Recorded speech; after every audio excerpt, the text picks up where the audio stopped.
Good evening and welcome back.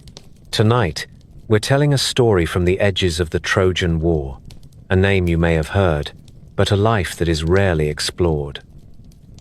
Hermione, daughter of Helen and Menelaus, born into a war she did not choose, promised and re-promised in marriage as alliances shifted, carried from Sparta to Phthia and back again, and set at the center of quarrels that outlived Troy itself. We'll follow her from childhood in a royal household to the uneasy years after the fall of the city, through her betrothal to Orestes, her marriage to Neoptolemus, and the dispute that pulled kings and gods into the same tangle. As always, I'd love to know where in the world are you listening from, and what time is it for you? Whether you're settling into rest or simply curious about the stories that stand just off stage from legend, I'm glad you're here. Now, let's begin. They remembered her first as a name whispered in palace corridors, the child born to a king who kept his grip on a spear even at feasts, and to a queen whose face had already become an omen. Hermione. The syllables fit easily in a court that prized elegance and iron in equal measure. She was the only child of Menelaus, lord of broad Lacedaemon, and Helen, the woman the poets likened to dawn. In Sparta, a name was a banner and a burden, and hers was both from the very start. The palace that raised her stood on high ground above the Eurotas, all cut stone and sunlight, with colonnades that kept summer heat at arm's length. Here the royal women spun fine wool and watched the training fields below, where boys learned to carry shields before they learned to carry their own doubts. Hermione's earliest steps fell between those two worlds. She learned the tales of her house, as others learned prayers. She was taught to honor the hearth of Zeus and the stern favors of Athena. She studied the economies of a kingdom where horses were prized and iron was common, where river reeds hid waterfowl, and where every hill carried a story about Heracles or the twins who glowed like stars in armor. Her blood braided together two currents of power. Through Menelaus ran the last steady line of Atreus, kings who had learned the price of command when bronze was bright and grudges brighter. Through Helen ran the whisper of divinity. The old men who had seen many winters said Zeus himself fathered her. And though they said it softly, they never doubted. That rumor wrapped itself around the cradle. It gave the infant a strange sanctity and made every visit to the temple a matter watched by curious eyes. Nurses who had grown hard in a hard city passed a little gentler by her door. Sparta was not Athens, and did not intend to be. The women of the city were schooled in the order of the oikos and in the holding of land. They ran estates when husbands were afield, and they measured themselves by strength and poise. Hermione's tutors taught letters and measure, and the clean cadence of Homeric song, long before the epics were bound into a single voice. They taught her to look a petitioner in the eye, and to know how much a promise weighs. She learned that an oath is a chain a ruler loops around her own throat before she closes it around another's. She learned that a guest sits beneath the protection of Zeus, and that a host who fails him invites ruin. In the women's quarters, she knew Helen not as a legend but as a mother. The poets will tell you that beauty is a gift. The poets rarely tell you what it costs. When Helen walked, the servants stilled. When she spoke, the hearth seemed to burn brighter. Hermione grew amid that brilliance and learned early that light casts a shadow. Admiration is a tide that can lift and drown at once. She loved her mother with a daughter's simple hunger, and still she saw how the gaze of the court slid past her toward the queen. Menelaus was different. He carried the blunt affection of a soldier at rest. He lifted Hermione in his arms as if she were a standard to be kept high. He noted her questions with a grunt that meant approval. He took her to the training field and let her watch the horses drive foam from their bits. At night, he told her of brothers and bargains, of the gods who could make a fool of a king in a single afternoon. The envoys came and went. Spartan wine worked on them all, and Spartan seriousness worked harder. Out of that steady traffic of men with careful smiles came stories of quarrels in Boeotia, a new kindness from Nestor in Pylos, a shipment of tin delayed by storms, and always the latest rumor about Paris, the Trojan prince whose manners were too smooth for men who had learned their courtesy from spears. Hermione listened more than she spoke. A princess has few true friends, and silence is a servant that never betrays a master. There were rituals to keep and seasons to mark. At the Hyacinthia she watched garlands made and broken in honor of the god who dies and returns. At the Carnia she listened to flutes that could make a night feel older than any city. With each festival the girl who had been a cradle of promises grew into the vessel that could carry them. She learned the forms of alliance in the smallest things. Which wife at court could be trusted to keep a secret? Which priest let a bribe shine through his piety? Which captains stood a little closer to the king than their rank allowed?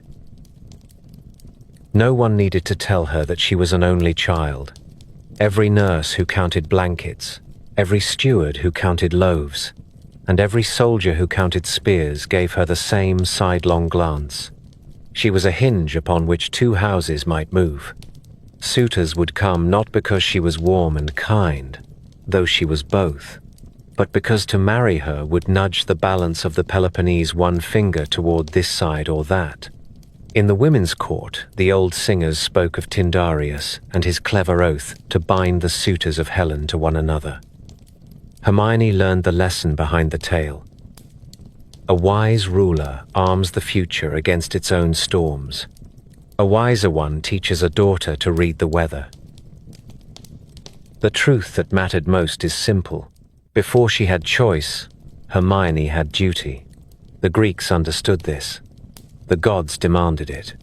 Her parents understood it too, even when the knowledge put a quiet distance between them and the child who carried their hope.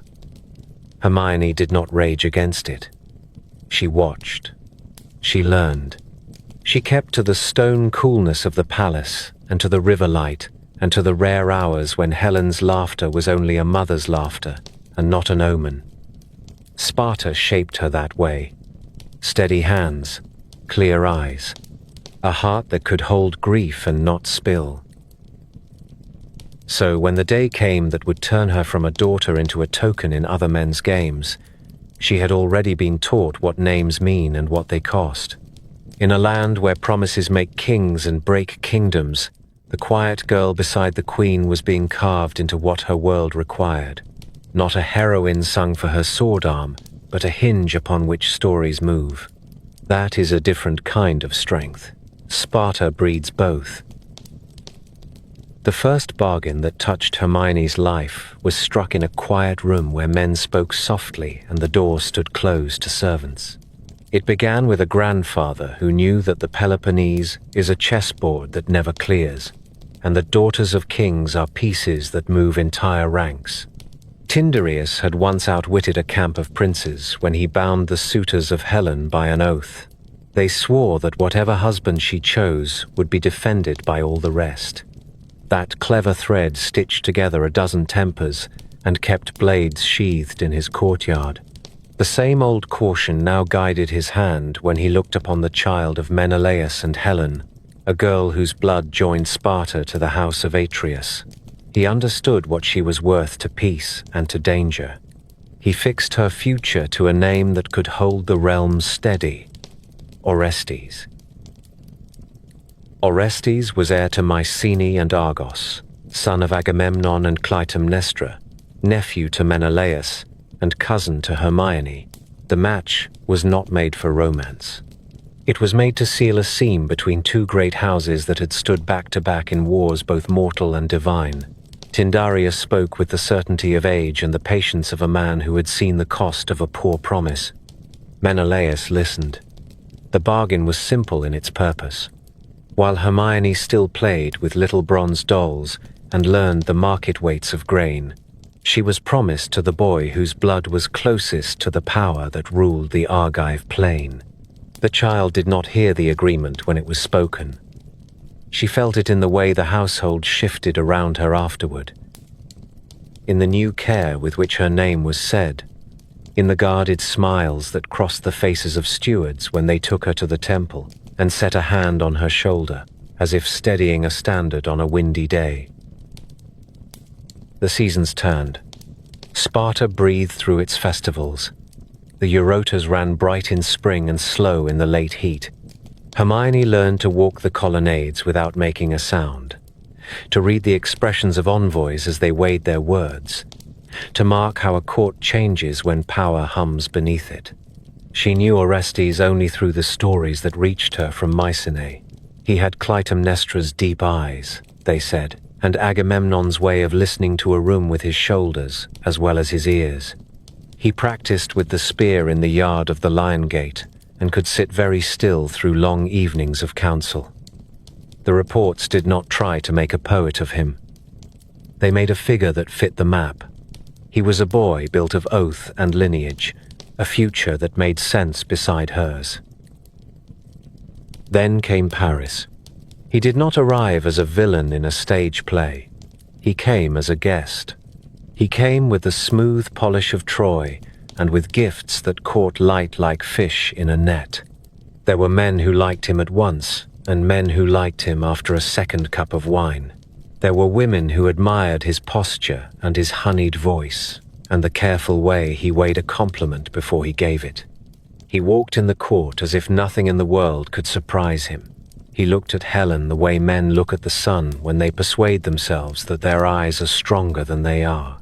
Hermione watched the courtiers watch her mother. She saw curiosity become heat. She saw gossip become a path that everyone pretended not to see. The old laws of hospitality are the bones of the Greek house. A guest sits under the gaze of Zeus Xenios. To harm him is to invite a god to one's table with anger in his hands. To betray a host is a worse sin still. Paris broke that bone clean through. He took what had been offered to him for safety and turned it into a theft that would poison families for a generation. The morning he sailed, the harbor sang with lines thrown and knots made tight. The rowers set their backs like men who know the sea and do not fear it. The wind smelled of salt and cedar. Hermione stood beneath the shadow of a column and felt the air change in her lungs. She was 9 years old when her mother left Sparta in another man's ship. The palace made a sound that was not quite a shout and not quite a groan. It was the sound of a body that has been struck and means not to fall. Menelaus was not a man of speeches in grief. He moved through his own hall like a storm that understands its course. There were messengers to send. There were allies to call. There was the memory of Tyndareus's old oath, that smart little cord that now drew a net around every man who had once sought Helen's hand. Nestor in Pylos, Diomedes in Argos, Ajax of Salamis, Odysseus of rocky Ithaca, who would argue and obey in the same breath. They owed a debt, and the debt had come due. The courtyards filled with bronze and horses, and the low music of leather stretched tight. The smell of oil and metal crowded the morning. Hermione learned how quickly a home can become a staging ground. She watched men measure spear shafts by fingertip and forearm. She watched armorers polish greaves until they shone like the sky. She watched scribes bend low over tablets to record stores of barley and wine and salted meat. The queen's chambers stood open and still as a quiet lake. The women moved through them without looking at the bed. It is a strange kind of learning when a child understands that a mother is two things at once, both a person she loves and a piece upon which empires will gamble. The house of Atreus tightened into formation. Agamemnon came to Sparta with his great authority and his heavy, steady silence. He spoke low with Menelaus in rooms that were warm even when the lamps went out. He spoke higher with captains in the yard while horses breathed into the morning. He looked at Hermione as if she were a vessel that must cross through fire without cracking. Clytemnestra came as well and left a scent of cedar and smoke that seemed to linger after she turned a corner. She kissed Hermione's hair and said little.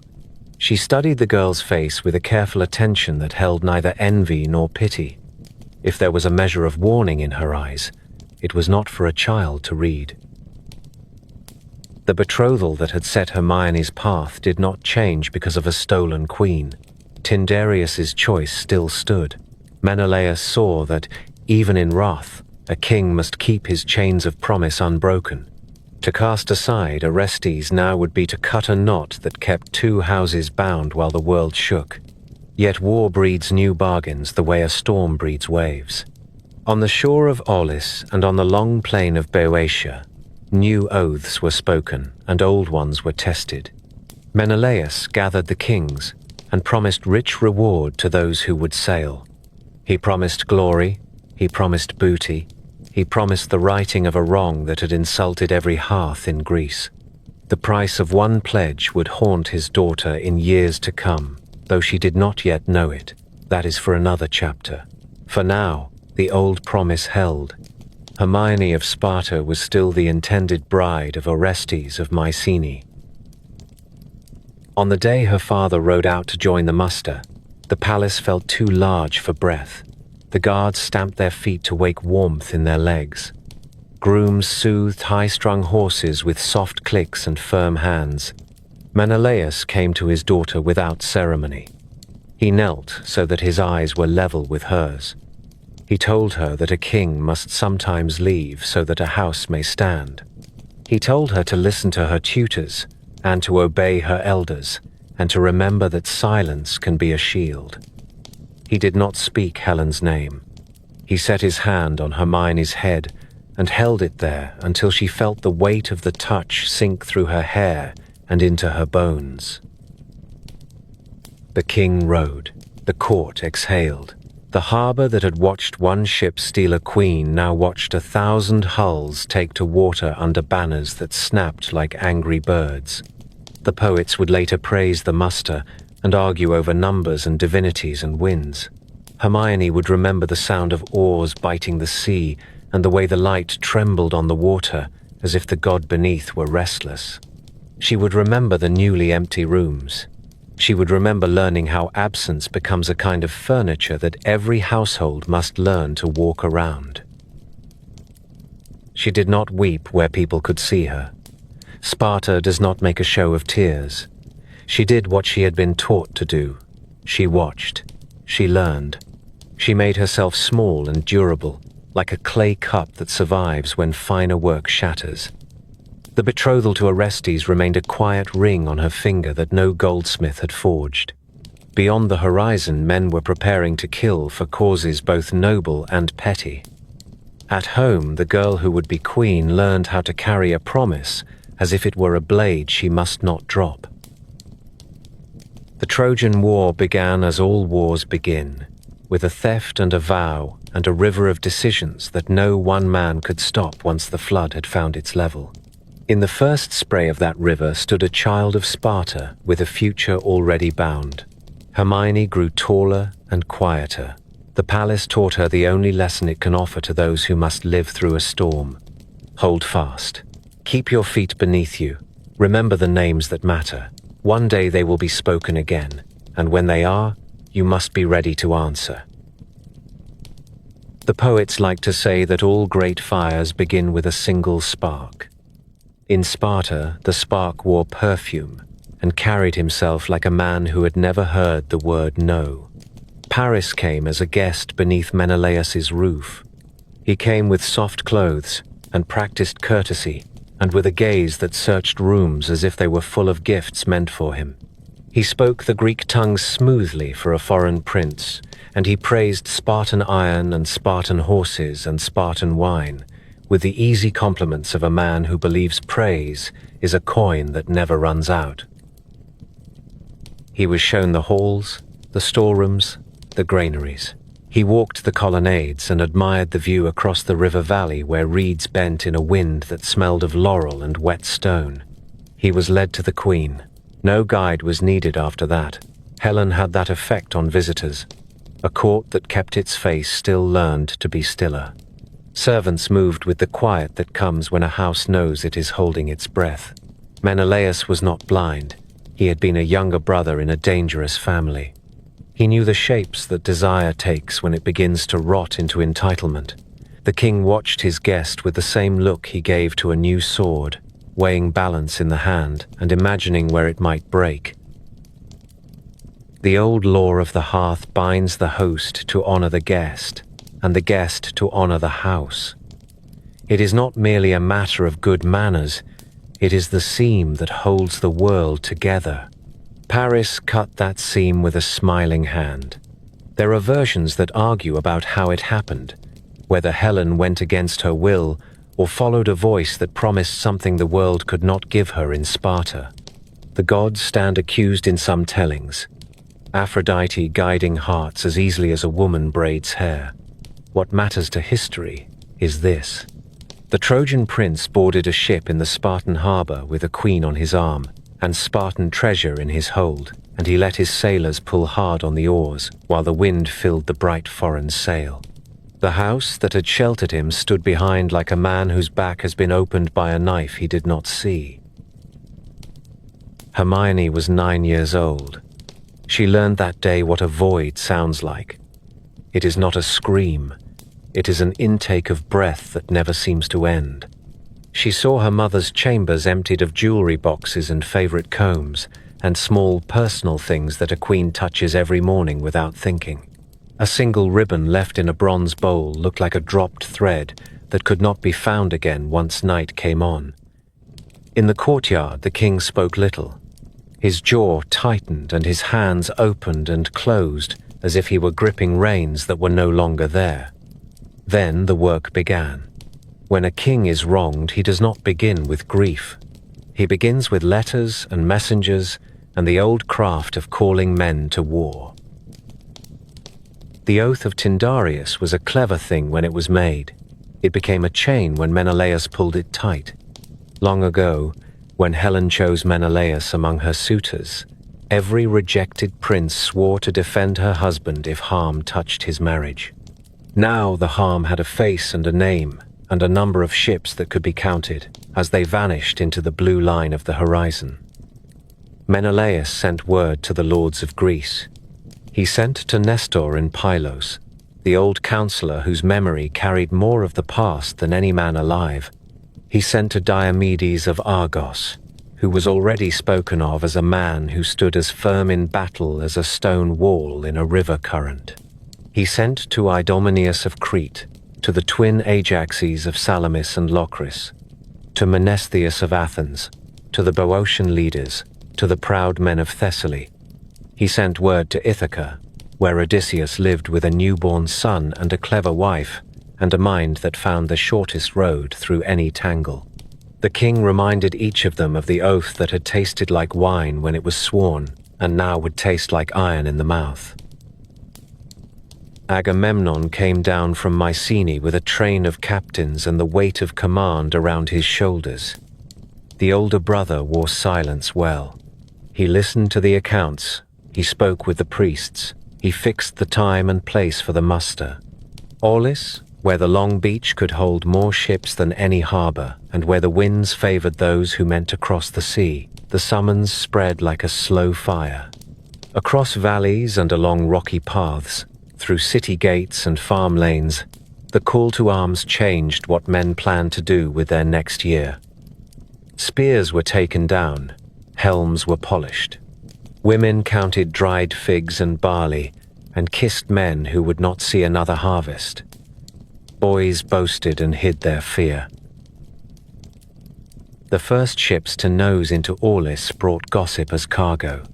They told of Achilles, hidden by his mother, among girls on the island of Skyros, a young lion disguised in bright cloth because a mother had learned to fear prophecy. The seer Calchas said no victory could be won without that boy. Odysseus went to fetch him with a trick that would have made Hermes smile. He set weapons among trinkets at a merchant's stall, sounded an alarm, and watched which of the maidens reached for a spear. Achilles laughed when he was found. He joined the muster with a hunger that comes easily to the young. There were other necessities to be faced, and some were darker.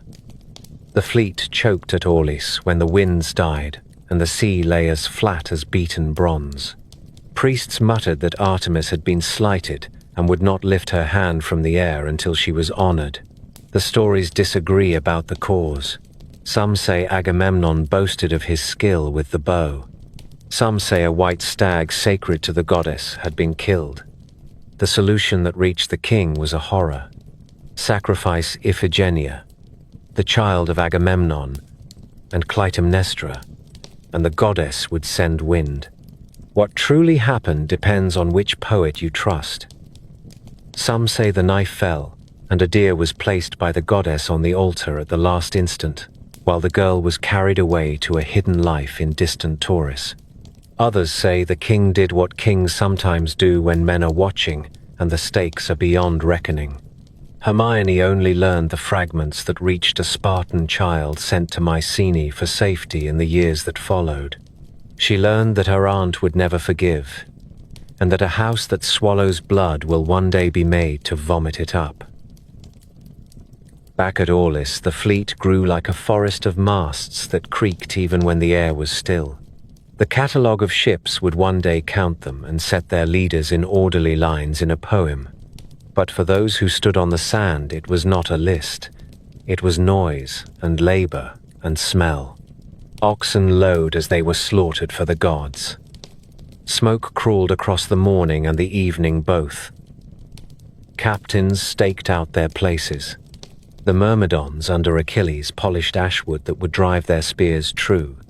The men of Salamis boasted that their Ajax was taller than any rival and stronger than two.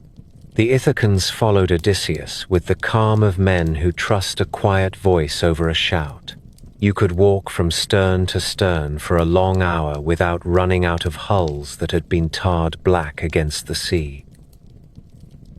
Menelaus moved among the ships with a face that showed nothing but a purpose as hard as the pebble ground of the beach.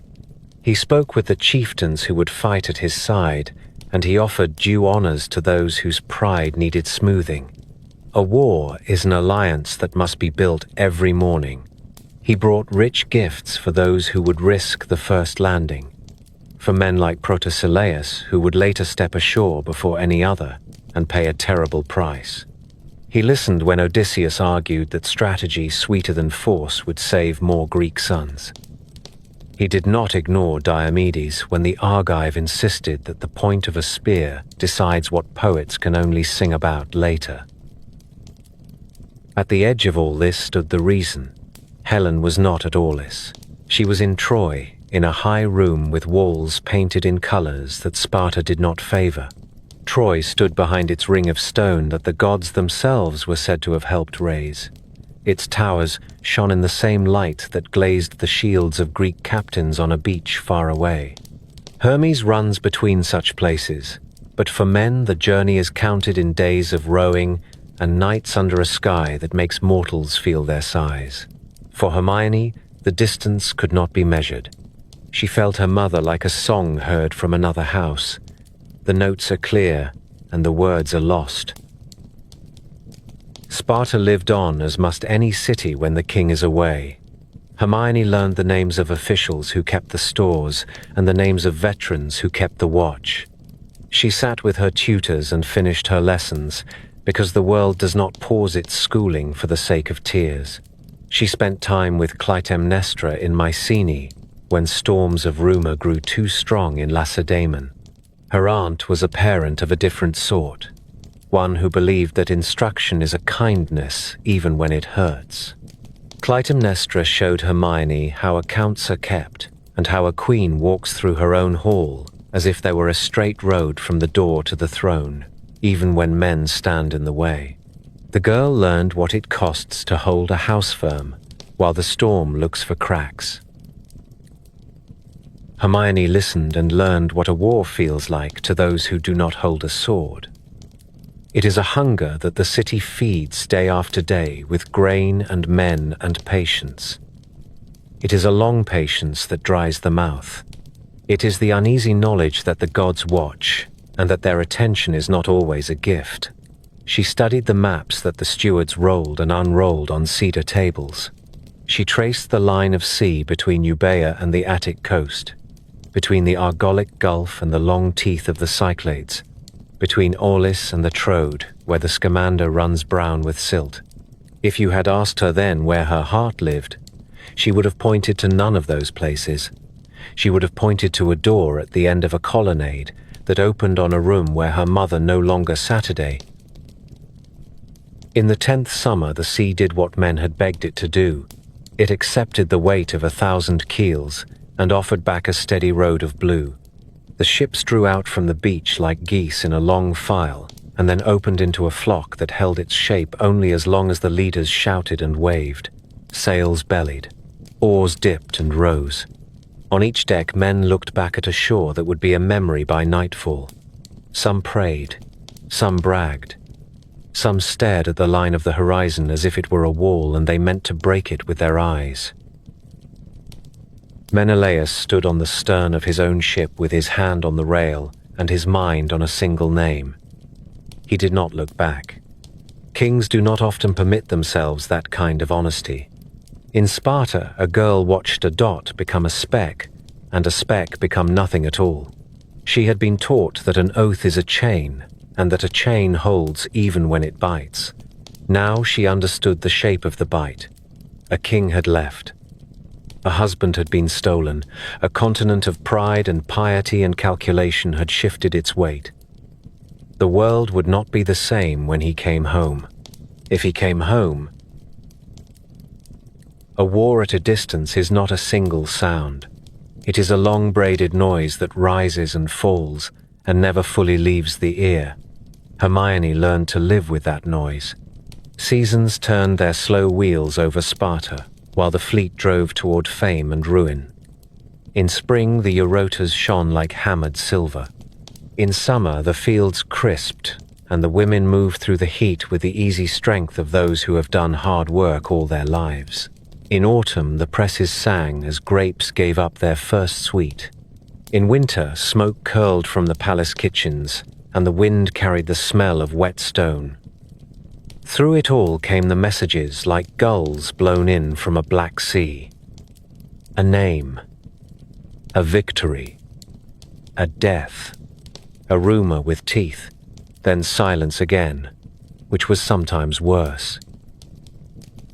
The court had its rituals and its stubborn pride. Spartan girls were not kept behind screens. They learned to keep pace with the world, rather than hide from it. Hermione ran the track beneath the eye of a sharp-tongued tutor and grew lungs that knew how to carry breath without wasting it.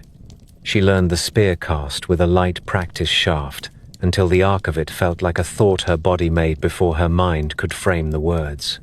She learned the lyre for evenings, when men who had seen blood wished for a softer sound. She could recite the family lines that mattered and mark on a wax tablet who owed what in barley after a poor harvest.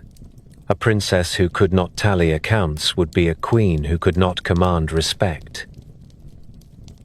She also learned to read faces.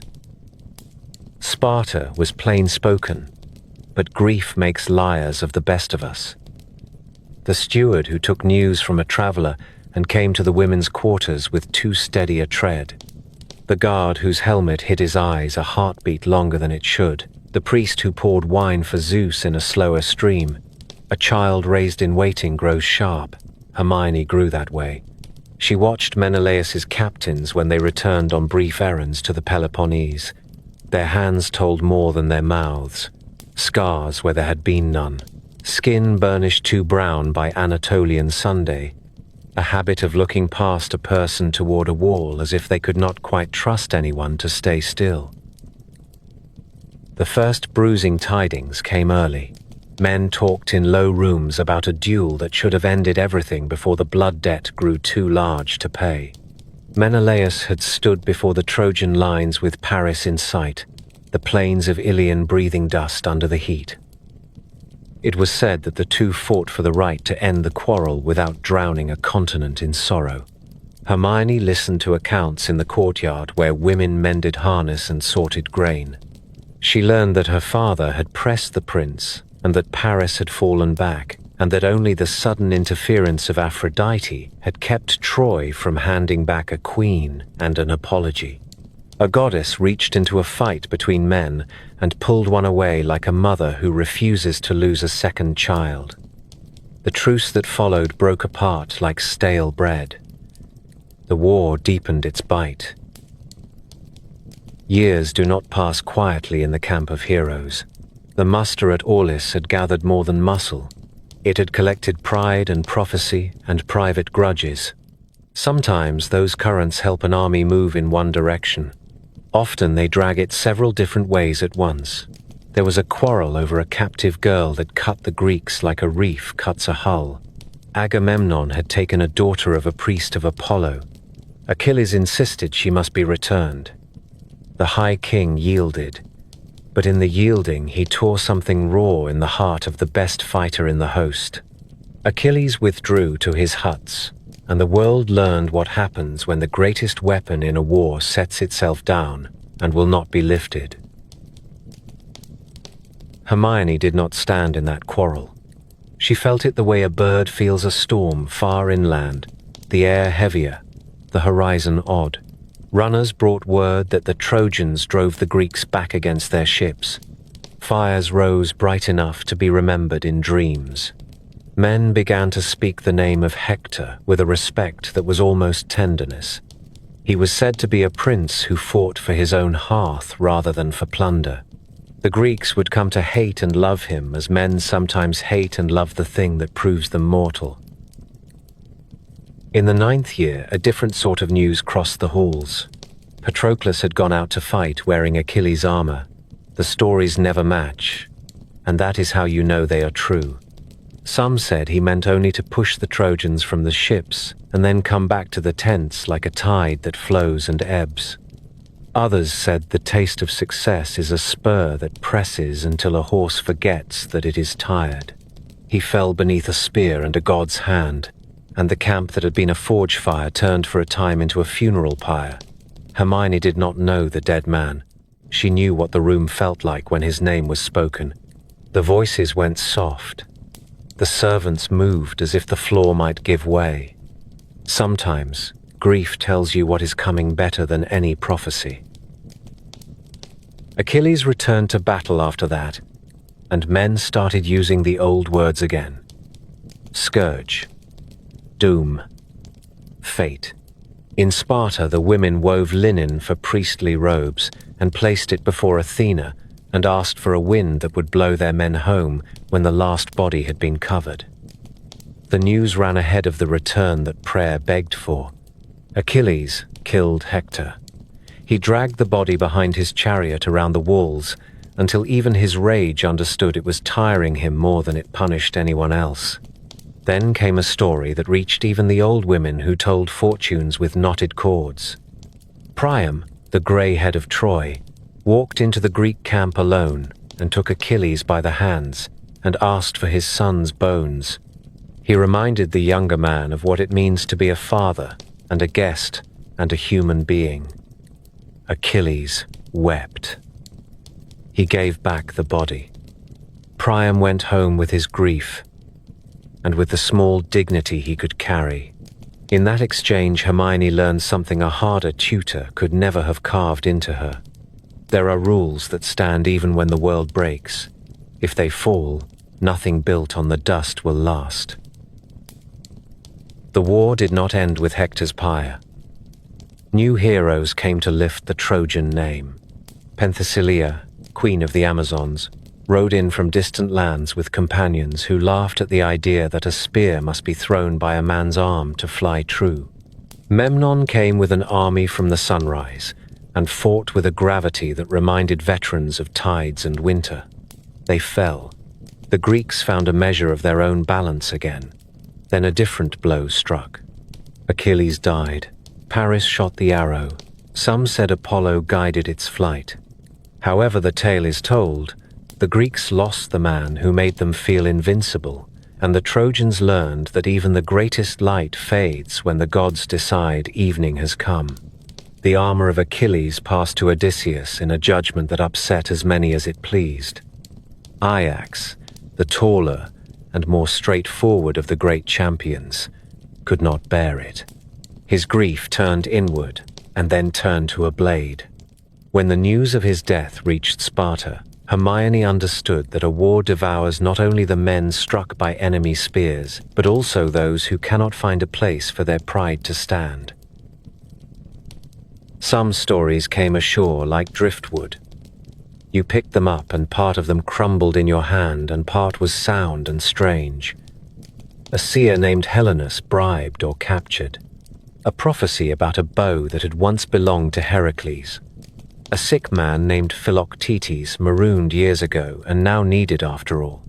Odysseus went and brought him back, and the bow strung in the right hands bent the fate of the war. These were the kinds of details that made wise people smile. Fate loves its details as much as it loves its grand designs.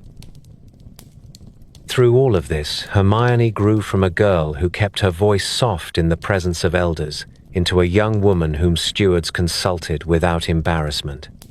The palace did not flatter her. It gave her lists. It gave her disputes between shepherds about grazing rights. It gave her a question about the repair of a bridge that carts needed for autumn loads. She learned to speak to men old enough to be her grandfathers in a tone that asked for facts rather than deference. She learned to let them keep their dignity when she overruled them. She visited the temples and offered what a princess must offer, but she also stood in the byres and put her hand on the warm flank of a cow and asked a farmer why the yield was lower this year. In that way, her childhood finished its long work. Letters and messengers brought what the camp chose to send. They did not bring the smell of the scamander when it runs high after rain. They did not bring the grit that gets under a greave strap, or the scrape of a chariot axle turning too close to a man's leg. They did bring names that would live when the names of kings were dust. The carpenter who first dreamed the shape of a horse so large that it would command a city's attention. The man who had the patience to count how many men with shields could hide inside it without breathing too loud. The priest who believed his gods would never allow an enemy to trick him, and who learned how wrong a priest can be. But that belonged to the final year, and Hermione did not live in the final year yet. She lived in the long middle where days are a mixture of small economies and steady courage. At times, she traveled to Mycenae to stay among her mother's kin when politics made it wise. Those halls had their own sound. Clytemnestra ruled with a control that was almost invisible, which is the best kind. She listened with her head slightly bent and her hands still. She carried herself like a queen whose husband had given too much to the winds. There was a man in that house whose eyes lingered too long and whose smile made servants choose another corridor. Aegisthus. Hermione learned very young the art of moving past a danger as if you did not notice it while noticing everything. She kept to the women's quarters and to the courtyards where the light made everything honest. She studied how a queen keeps a city alive when the king is far and the gods are unclear. From Mycenae, she returned to Sparta with more than new songs. She returned with a sense of how the Peloponnese tilted. Old rivalries did not rest while the kings were afield. The small lords watched one another with the same careful attention a wolf gives to another wolf. A princess could be used to mend or to break. Hermione did not yet wear a crown, but she had begun to understand what her hand would mean to men who measured land with a bronze rule and the reach of a spear. Sometimes at night she carried a lamp along the colonnade and paused where the stones stayed cool even after a long hot day. She would think of the stories that came from the Troad and the names that shone there. Hector and Andromache who stood on the wall and spoke of their child and of fate as if it were a person sitting with them. Helen on a tower looking east when the morning was clear. Menelaus with his spear point clean and ready, and his jaw set in a line she remembered from her childhood. Odysseus with a plan he did not yet share. Achilles gone, Ajax gone. Priam with a grief that remade him into a figure legends would bow to. The girl who had once measured her world by rooms and gardens now measured it by distances that could not be walked. She did not write poems about it. She slept and woke and did the work that kept a kingdom from becoming a camp of beggars. When the 10th year broke open at last, and the currents began to run faster, Hermione stood as steady as a column that has known earthshakes and stayed upright. She had one certainty amid all the reports that contradicted one another. The war had already taken a decade from Greece, and it would ask for more before it loosened its hand. She was her father's daughter and her mother's daughter both. From Menelaus, she had taken a habit of setting the jaw and moving forward. From Helen, she had taken the knowledge that beauty draws history to it whether or not it wishes to be visited. The world would soon turn back toward her with the same heavy attention it had once turned toward her mother. She would be ready, not because she was eager, but because she had learned that in our country readiness is a form of piety. Troy burned like a sunrise that no farmer would bless, a light that promised nothing but endings. The smoke drifted over the plain and out across the straits, while the victors counted what they had won and what they would never have again. The long war loosened its grip. Ships that had learned every mood of the Aegean turned their prows toward home. They carried bronze and captives, and the hard knowledge that 10 years leaves marks that do not wash away. Among those hulls was the king of Sparta with his wife beside him, and that fact alone turned rumor into a river that ran through every Greek court. Menelaus did not take the short road. The sea has its ideas about who arrives where and when, and the gods lean down and make small corrections with a fingertip. In later winters, Homer would place him in Egypt, welcomed by a wise man named Proteus, and taught how to question the old sea spirit about winds and fates. It is said the king learned the trick of a fresh breeze from that encounter, and came home with the kind of calm a sailor earns only by surviving the day he nearly did not. Whether the story is sung exactly true or only near enough, the lesson fits the man. Menelaus returned to the Eurotas, a little older at the eyes, and a little surer in the way he set his feet on stone. He had wrestled with loss and with weather and with the thought of a city he had helped to break. He had carried Helen across waters that remembered her first departure, and he had not let go. Sparta met them as a city meets its returning lord. Trumpets, garlands, animals led to altars with polished horns. Wine poured for Zeus, the guardian of hearth and of guest. Laurel hung at doorways, and smoke climbed clean in the still air.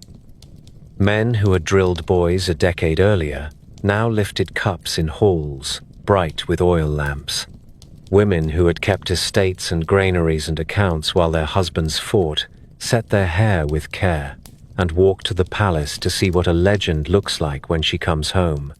Children who had been babies when the fleet sailed sat quiet at their mother's knees, because even children know when the room belongs to history. Hermione stood in that room with the straight spine Sparta had put into her, and with a pulse that remembered when it beat faster.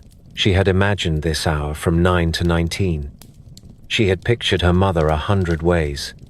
She had practiced the words a daughter says to a queen and to a woman who left and to a woman who returned. None of it prepared her for the simple fact of Helen. Lamps seemed to make a gentler light near her. Silence gathered and did not feel forced. Helen looked on her child, and for a moment the mother unseated the fable. They touched hands that had not met for a decade. They spoke very little while the court studied what could not be said in public. Later they would speak alone, of smaller things that carry a larger weight. The fit of a sandal, the scent of a comb, the way dawn in Troy comes colder than dawn in Sparta. For now there were the rights due to a queen, and the relief that a daughter hides because a kingdom watches.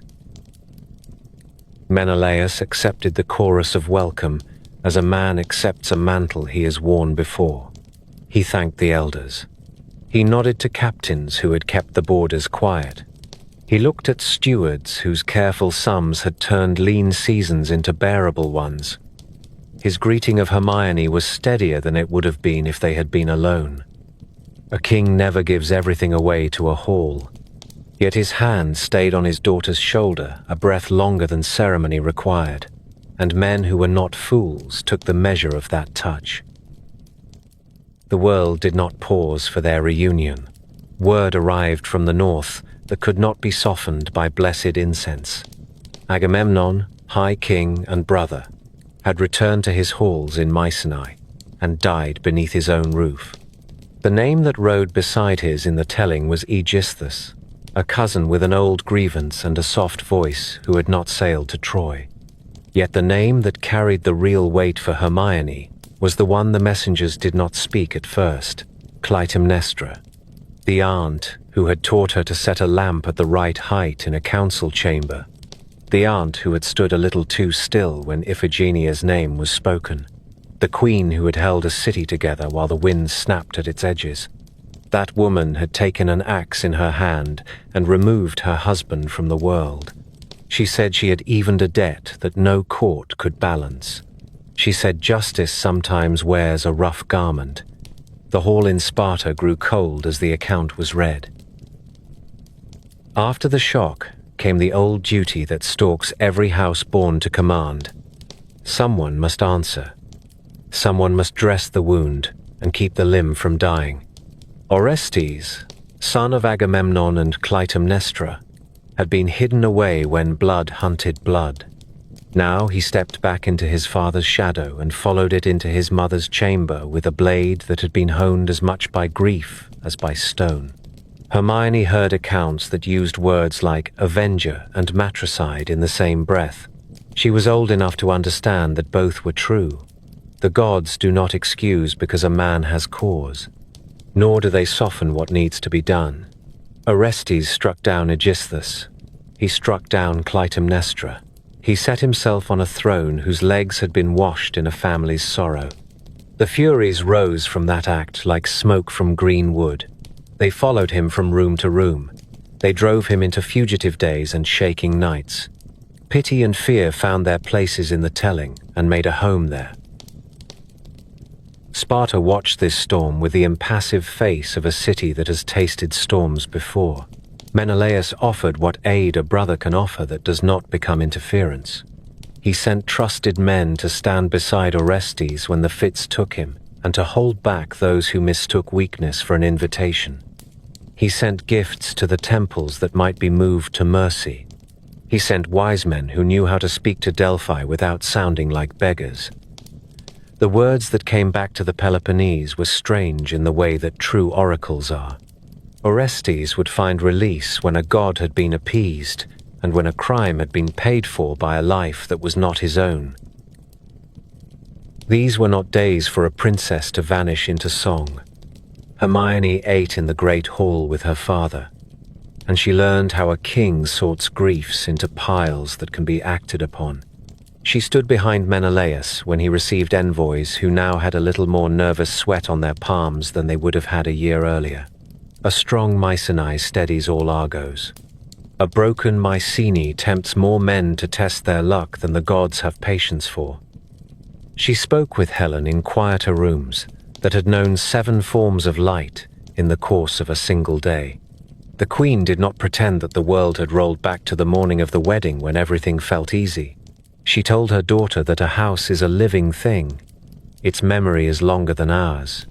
It grows into the shape of the treatment it receives. You must feed it with order and with mercy in the right measures.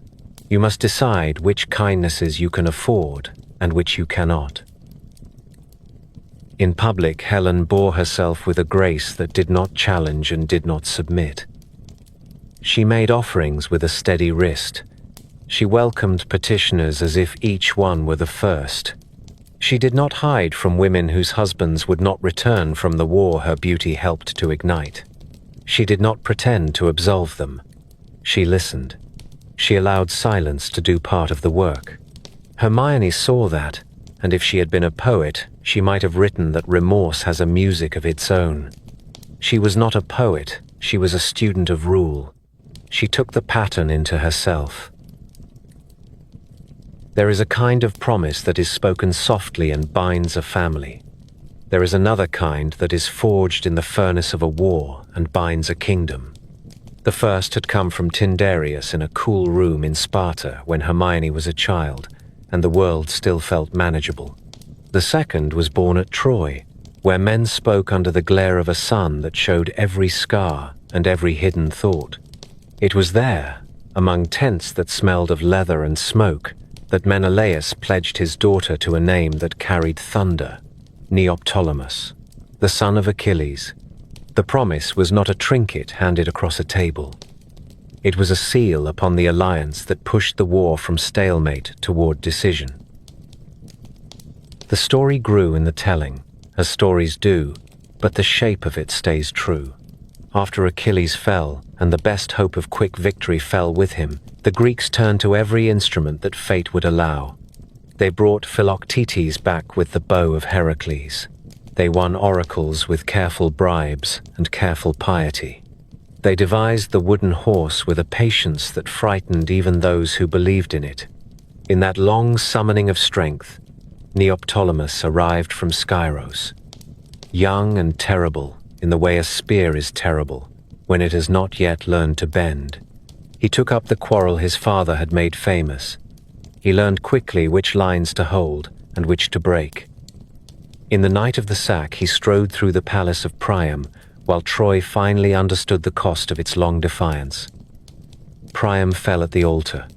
Andromache, Hector's widow, learned what a conqueror means when he says mercy. The boy had a reputation by dawn. Menelaus was a king who measured a man by more than the volume of his boasts. He watched Neoptolemus work and understood what the presence of Achilles' blood had done to the balance of the siege. The sun brought speed where counsels had been slow. He brought simple courage where grudges had tangled good sense. On such men, a war rests when it wishes to be finished.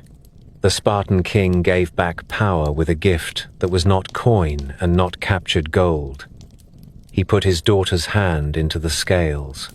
In the camp, there were witnesses enough to carry the oath forward until it reached every hall that mattered. Menelaus would grant Hermione to the son of Achilles. The Greeks would see in that pledge a public binding of two houses who had never needed one another more. The war ended. Troy was ash and echo. The Greeks held funeral games for the fallen and argued about the gods under skies that refused to give clear answers. Then they drifted away in their squadrons and pairs and lonely hulls. What is promised in war has a habit of presenting its account in peacetime, when men would prefer to forget what they said. Menelaus did not forget. He came home to a city that had kept discipline for 10 hard years, and to a daughter who had learned to keep her voice steady. It would have been easy to say that old arrangements must stand and the new be quietly set aside. Sparta does not love easy. The king called his daughter to the inner court and spoke to her as one ruler speaks to another when both know they must carry a burden together. He told her of the oath at Troy. He told her that the world would watch to see if a Spartan word is an iron ring or a string that can be pulled apart. He told her that a house earns what people say about it every time it pays a debt on time and in full. No one forgot the pledge to Orestes. Memory in Greece is a ledger that keeps 2 columns open on the same page. The elders could recite the moment when Tyndareus had fixed Hermione to the boy who now sat on a throne that smoked from the fires of revenge. They could also recite the scene at Troy when Menelaus, who had given 10 years to a cause, set the future of his line as reward and guarantee. It was not a simple choice, and it did not feel like a choice at all. Orestes had blood claims and grief that made him dangerous to cross. Neoptolemus had the recent benefit he had given to every Greek who sailed. Menelaus gave more weight to the oath that had kept the army together at the end. In that arithmetic, he was as much priest as father. The court's talk followed its own rules. Some favored the old betrothal as a kindness that might soothe the house of Atreus and calm the furies that dogged Orestes. Some favored the new pledge as the only coin that could buy respect from every shoreline that had watched Troy fall. Helen did not stand to address the hall. She spoke to her daughter in rooms that smelled of cedar and oil, and the faint trace of salt that never seems to leave the hair of a woman who has lived at sea. She did not pretend that the choice was kind. She did not ask Hermione to be happy. She asked her to be steady. A queen, she said, is a vessel for more than her own wish. She is a bridge between houses. She must carry weight without cracking, and she must not resent the hands that set the stones in her. The words were both comfort and instruction. Hermione heard both. Gifts left Sparta to mark the match before the bride left her father's roof. Cloaks woven in the city's strict patterns. Bronze work from men who had learned a good edge from a bad one in years, when bad edges meant death. Fine oil for Peleus's house in Phthia, where the old man sat like a pillar that had watched a temple rise and burn and rise again. There was a formal embassy to Phthia to greet the grandfather of the groom and to say aloud what all Greece had already learned. Spartan kings do not break their word. Neoptolemus answered with gifts of his own that carried the style of men who had learned to live fast. Horses with the smooth flanks of river stones. A sword that had belonged to a captain of the Myrmidons, and which had marked the end of many Trojan sentences. The day of departure came with the simple inevitability that follows great vows. The palace court was swept clear, until its stones held the light the way a cup holds water. Musicians stood ready with airs that honored the gods and quieted men's hearts. Priests of Hera and Athena set their hands on the bride and asked the goddesses to look with favor on a union that would knit together bloodlines and keep the Peloponnese from tearing itself along old seams. The city's women came to stand near the colonnade and watch Hermione walk the length of the court. There is a posture that all queens learn. It is not pride. It is not submission. It is the way one moves when many watch and all must be given a little truth to carry away. Hermione had learned it in long practice, and now she wore it without effort. Menelaus stood beside her at the last. He did not speak long. He did not apologize. He said that a king who eats his word grows thin in a way no meat can fatten. He said that a daughter of Sparta is not a parcel to be pushed across a board, but a standard that stands where it is planted. He promised her that she would not be forgotten in the city that had made her. Then he set her hand into the charge of the envoys who would conduct her first to Phthia, and then on to the country that Neoptolemus now ruled. Helen fixed a veil that let Hermione see the road, while letting the room look at the bride. She kissed her child, and for a moment looked like a woman who remembered a different day when she had walked toward a voyage, and had not guessed how long it would be before she stood in her own doorway again. The river knew her steps as she went to the waiting litters and horses. The women who had trained with her watched the lift of her chin and took it for themselves. Boys in the forecourt stood still in the way boys do when they sense that a scene will be told back to them when they are old. The gate swung inward, because Sparta always opens itself to friends and closes against enemies. The procession turned to the road that would lead first to Amyclae, and then to the mountain passes, and then to the coast, and the ship that waited. The people said her name once, as if to lay it like an amulet upon her. Hermione did not turn. A queen does not look back while a city is watching. Fear received her with a mix of respect and calculation that any powerful house will give a royal bride. Peleus welcomed her with the courtesy of an older generation that had seen heroes rise and fall and understood that marriages can steady a world that refuses to remain steady under the hand.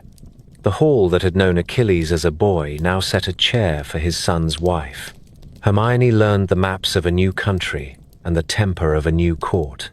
She learned the shape of a shoreline where ships came in with stories from Euboea and from the holy places near Delphi. She learned which captains had become loyal to Neoptolemus for love of his courage and which for love of his success. The difference matters. She learned the faces of servants who had grown up within those walls and who could tell her what the house liked and what it punished without raising its voice. News moved, as it always does. It said that Neoptolemus had settled his affairs in Thessaly and Epirus and would soon come to claim what had been promised. It said that he had made offerings at the tomb of his mother Didamia and spoken aloud the names of men who had died beside him at the fall of Troy. It said that he moved with the air of one who expects doors to open. Some called that arrogance. Others called it the due of a man who had ordered the last page of an epic written and watched the gods turn it. In those weeks before he placed his hand upon hers, Hermione did the work that keeps a palace from becoming a theater for other people's ambitions. She sat with the house steward and asked to see the accounts for the year before the war and the year after. She asked where supplies had come from when storms had closed the mountain passes. She asked which villages kept their own justice and which needed a firmer hand. She learned the names of the local gods whose small shrines do more to steady a province than the grand temples make poets sing about. She asked after the old king's health with a frequency that signaled both respect and a reminder that Sparta now had eyes in these rooms. When Neoptolemus came at last, he came as men say a fire comes down a slope after a pine grove has taken the first spark. He greeted her in public with the formality required, and in private with the short speech of a soldier who prefers deeds to words. He did not pretend to be gentle. He did not pretend to be something the war had not made him. He promised her honor. He promised her a throne that had been held by men whose names needed no embroidery. He promised her a place at his side in a court that would grow from the seed of victory into a tree men would come to in summer for shade. The oath that had been spoken at Troy had reached its harvest. Hermione had left the city that shaped her to keep a promise that would shape the next years of Greece. She stood now within a house that had trained Achilles and would test his son, a house where the old man Peleus remembered a time before the Iliad had been born, and the young lord Neoptolemus believed with his whole heart that the world would move as he moved it.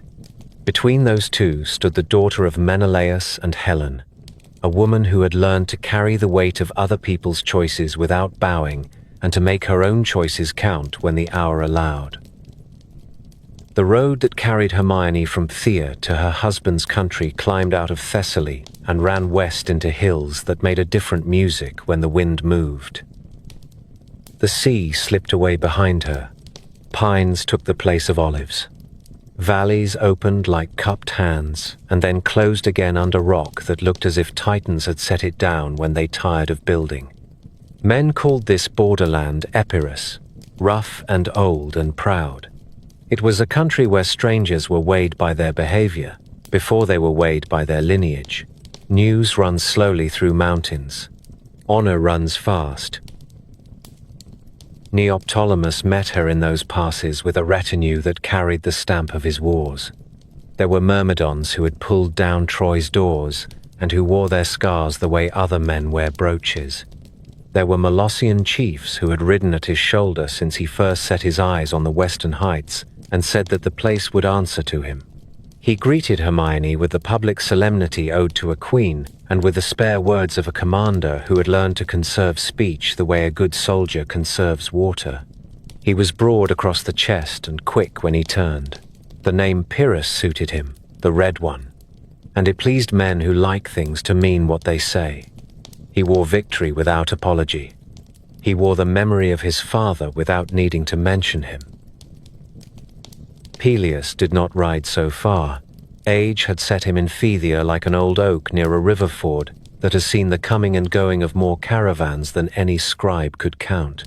But his word went with them. full of the courtesy of a generation that had learned to speak before it learned to command. A chair stood for Hermione at each halt, and sacrificial cakes waited at each small roadside shrine. It was a lesson wrapped in kindness. The daughter of Sparta would be honored on this road, and at its end. Host and guest would keep the old laws, not because a priest watched, but because men remembered what happens when they forget.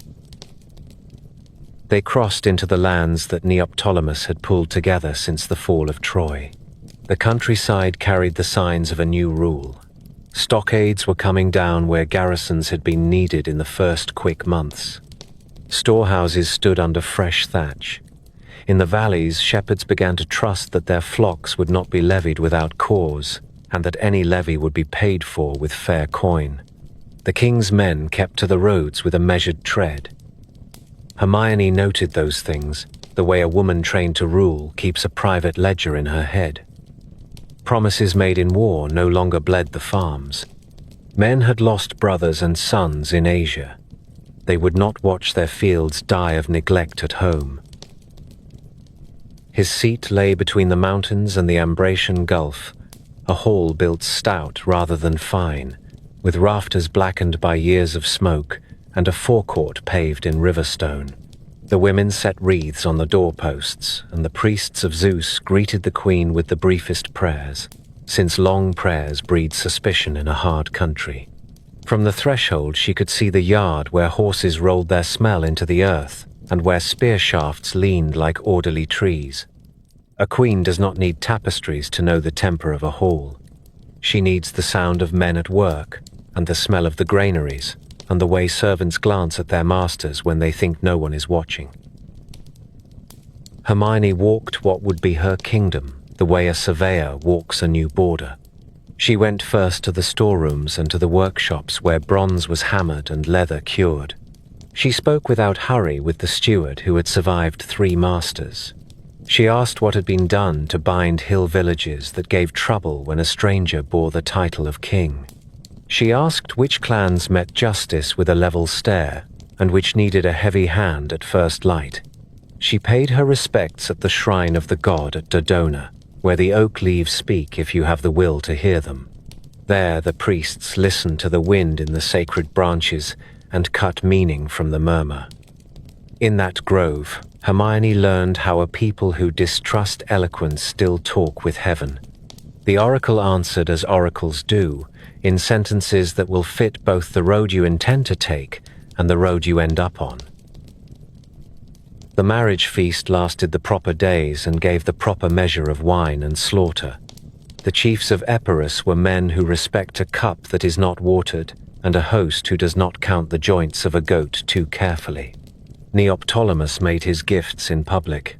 He gave bracelets worked by Thessalian men who knew how to make metal look like vine. He gave horses, since to give a horse is to tell a man you expect him to ride at your side. Hermione returned those courtesies with care. She sent fine oil to wives who had seen their husbands killed in the last lean year. She sent cloth to old men who made speeches in the assemblies, and who must be made to talk of Spartan generosity in the weeks after the wedding. She allowed herself to be seen on the steps, and in the yard, and at the altar, a figure steady in all weathers. She asked names and then remembered them, which is a work of statecraft that looks like kindness and is both. In private, the marriage found its rhythm as marriages do when 2 strong houses knot the rope and then must learn to walk without tripping over it.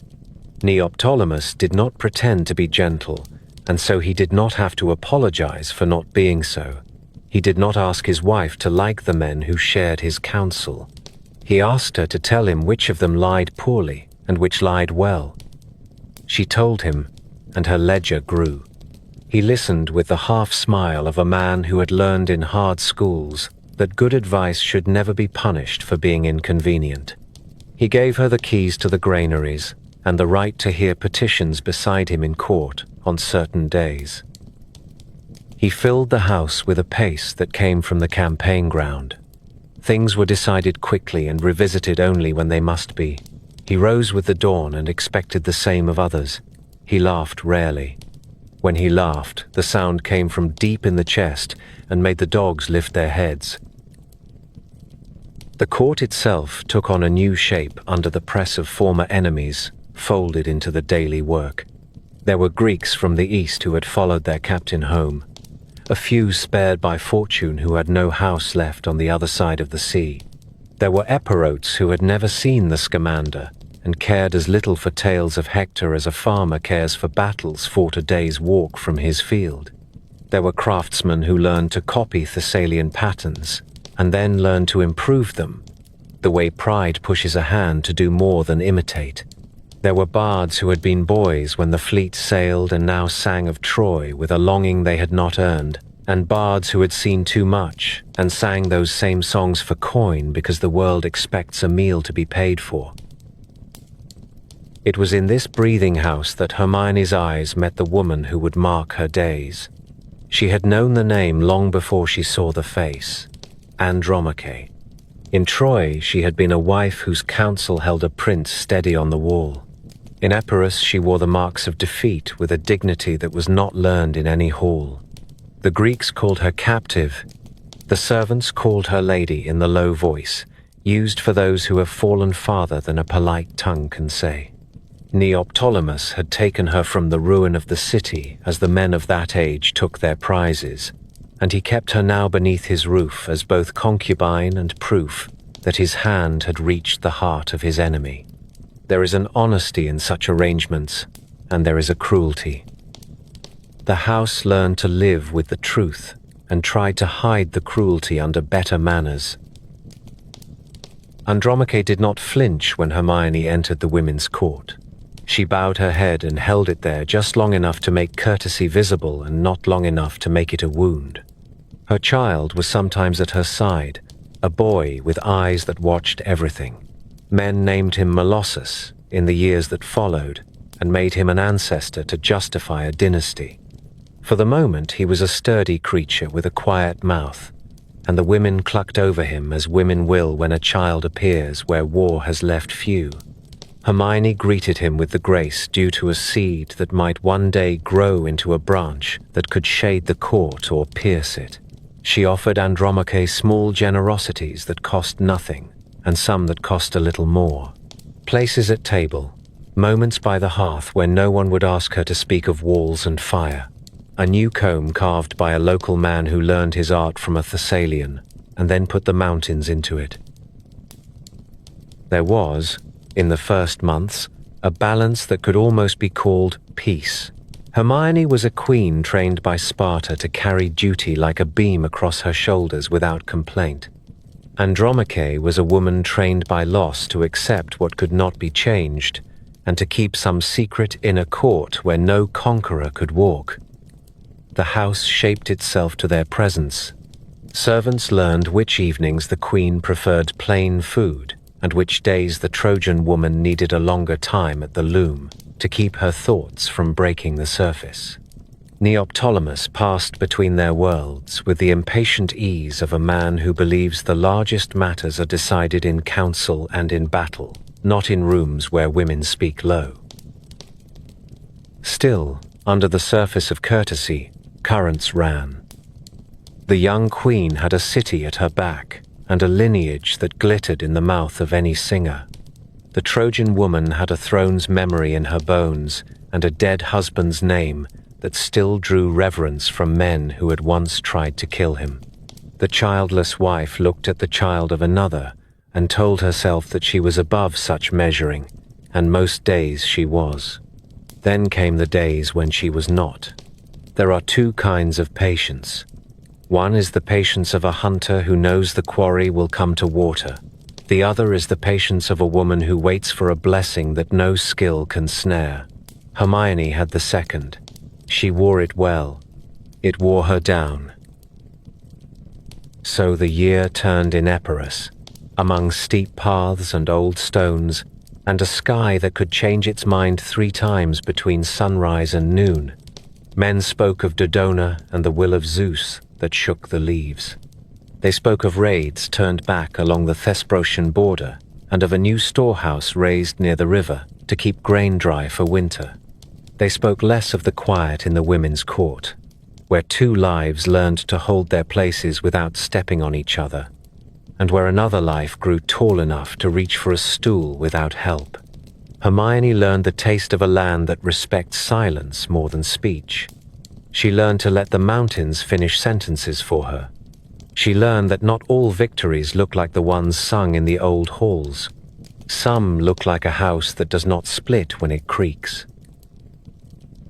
On evenings, when the wind came down clean from the passes, the Queen would walk the forecourt alone and look up at a sky clustered with stars she had first learned to name in Sparta.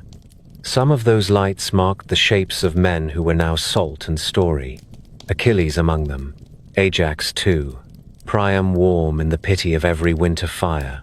She would lower her gaze to the dark line of roofs and think of the women within them, each keeping her own small flame alive, and each telling herself that tomorrow would be easier. A queen is not permitted to say that aloud. She keeps the hope because others must borrow it in the morning. Here the story takes a breath. What had been in balance would not remain so. A house can bear a great deal if its beams are sound. Jealousy is a worm that does its work inside the wood. A king's journey to a holy place will soon set the stage for what cannot be mended. Before that hour, remember this one. A Spartan princess stood where the mountains meet the sea and believed, for a little while, that duty and order might be enough. There is a sickness that does not show in the skin. It begins with a look that lingers a heartbeat too long and grows in the quiet between words. In Epirus, that sickness found a bed in Hermione. She had been taught to bear weight without bending, and to take the long view when men around her were drunk on this hour or the next. She had been taught to keep a keen ledger. Now the entries were not grain and bronze, but glances and the smallest of courtesies. A child laughed in a corridor, and the numbers moved against her. The patient accounting of a queen turned into the fever counting of a woman who cannot sleep. It is not a sin to want a child. It is not a crime to fear that one will never come. A house keeps that kind of fear like a jar of oil at the back of a shelf. No one speaks of it, and yet everyone knows where it island. Hermione rose with the dawn and asked the household gods for favor. She laid offerings before Hera, and before Artemis, and before the local spirits whose names the old women did not share with strangers. Month followed month, and nothing changed. Andromache moved through the court with a composed gravity that no insult could shake, and a boy trotted at her side, like a small, proud shadow. Men began to speak the boy's name more often in the yard, and less often in the modest voice they had once used. Molossus. The name fitted the country, and pleased men who like a future they can picture at table. Hermione told herself that the boy was not her enemy. On most days, she believed it. Then there were the mornings when she looked in the bronze mirror and measured the strength of her own face and felt a narrow heat run along her ribs. It was not logic. Logic rarely wins when the heart decides to fight its own war. The Trojan woman had given a son to the house. The Spartan queen had not. Men say the oak at Dodona speaks in the wind. The wind in the women's court spoke even when it was still. The accusation came, as such accusations do, formed in the mouth before the mind can stop it. Hermione said that Andromache had put spells upon the marriage bed, that she had mixed herbs that bend the favor of Hera, and had called on shadows that slip through a house when its lamps are low. The word was a sharp one that had been used for centuries to explain what men and women cannot bear to admit. Pharmaca, charms. A poison of the will rather than of the blood. The scandal rolled through the court and along the lanes of the town in the measured steps of gossip that knows it has found a good road. Andromache stood and let the gust strike her. She said only that she had not forgotten the gods of Troy, and that she would never forget what had been taken from her there. She said a woman who has wept for a city does not waste her tears on clever little lies. Hermione was not content with denial. Jealousy does not seek truth. it seeks relief. She sent a message south along the mountain ways that carried her father's name in wax and her own hand in the lines of the script. Menelaus answered the call as a king answers when a daughter says that honor is at stake. He came with a small guard and with the better habit of a lifetime in courts. He listened to Hermione in a private chamber where the light fell clean and the floor was cool. He listened to the overseer of the women's court, and to 2 servants whose eyes moved like minnows, and to 1 priest who looked at the floor because he disliked the business and liked the king. Then Menelaus did what kings do when the path before them is mostly made of fog. He took a strong step in the direction of his blood. Andromache was seized at dawn while the household began to stir, and the sun only just reached the yard where dogs stretched and yawned. Hermione gave orders that were spoken in a voice steady enough to look like justice. Guards took the boy from his pallet and carried him to the inner court. They set mother and child before the queen. Menelaus stood a little to one side with his hands quiet and his face turned toward duty. Andromache found herself almost relieved. Fear is a whetstone. Anger is a shield. Clarity comes even to the beaten when the choice is laid before them. "Yield the child," said the queen. "Confess what you have done to my house and to my bed and to my life, or watch me erase your future before your eyes."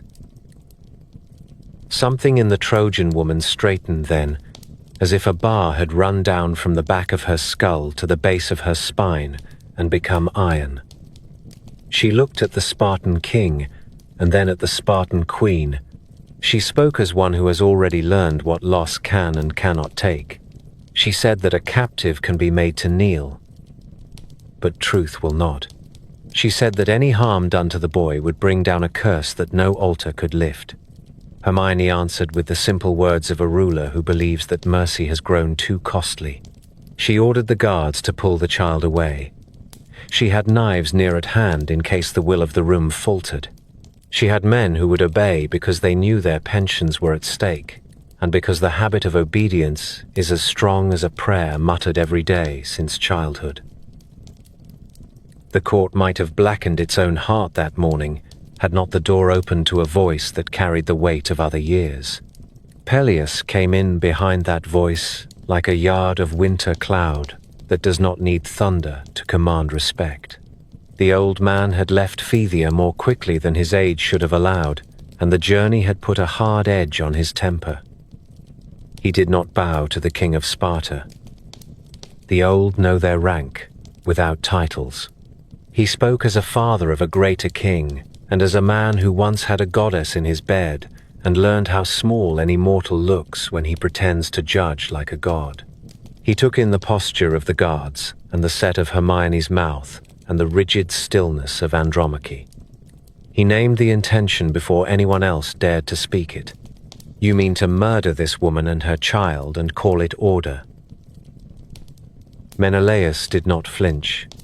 He said that he meant to protect his house and the oath given to the son who now sat where Achilles once had. Peleus cut him off with a gesture that had stopped better men in their tracks. He said that kings who murder women and children in their own courts do not protect houses, they rot them from within. He said that even in the last year of the old ages there are rules left that separate us from the beasts that chase our herds. He told Hermione that envy is a poor priest who mistakes smoke for prayer. Menelaus could have taken offense and pressed the matter. He was a warrior whose pride had weathered 20 bad winds. But he had been raised among men who knew how to turn aside rather than break a beam they would need tomorrow. He stepped back from the brink. He did not apologize. He did not need to be told twice. The guards loosened their grip. Andromache took her boy into her arms without a cry. A room that had been all breath and blade took a breath again. Peleus set the law of his house plainly. The Trojan woman would live under his protection, and the child as well. If any sought to cross that line, they would answer to a man who had buried a son and would not see his grandson's hall stain itself for the sake of a quarrel in the women's court. Hermione stood under that judgment like a pillar in a sudden squall. She did not lower her eyes. She did not weep. She learned a different lesson that morning. One Sparta teaches as sternly as any city. To be wrong and to be prevented from doing a wrong are both hurts. The proud must survive. When Neoptolemus heard of the scene, he did not storm through the house with curses. He rode out the next day to make a vow on a road that led toward the center of the world. Delphi lay east beyond the passes, a holy place that hears too much and answers too little. There Achilles is named as often as Apollo. In one telling the son went to ask the god for satisfaction for the father. In another he went to make amends to the god his father had cursed in dying. In either case, he left the house with the quiet of a man who has chosen a path and does not plan to explain it. Silence can be a kindness. It can also be the last door that closes between two people who had meant to share one room all their lives. Hermione watched him go with a face that the court had learned to read and fear. The mask did not crack until the hooves were a memory. Then the fear came. It came not for her honor, but for her skin. The attempt against Andromache and the boy would not stay within the women's court. It would return to her when her husband returned to the threshold and asked what had been done in his absence. She was not afraid of loud words. She had grown up in a city where men argue like hammers. She was afraid of the quiet that follows a judgment. She was afraid of the moment when Neoptolemus would look upon her and find not a queen, but a danger to his house. Into that fear came a name that had waited for years in the ledger and now wrote itself across the page. Orestes. He came to Epirus, marked by his own storms, hunted by the Furies, and yet steadied at last by Apollo's word, and by a verdict that men still argue about when the lamps burn low. He had known Hermione as a betrothed that fate had taken from him. The child promise now grown to a woman who stood like polished stone. He found her pale and very calm, and understood at once that calm is sometimes the last shelter a person builds for herself.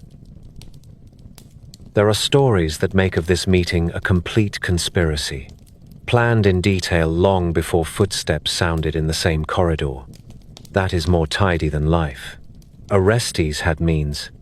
He had a claim that old men could be made to repeat in public. He had the will of one who has already crossed too many lines to fear another. Hermione had a need and the pride of a woman who refuses to be paraded in chains within her own house. He urged her to leave with him before Neoptolemus stood again in the yard and balance turned to retribution. She hesitated. There is a chain in every well-taught heart that pulls toward the oath already given.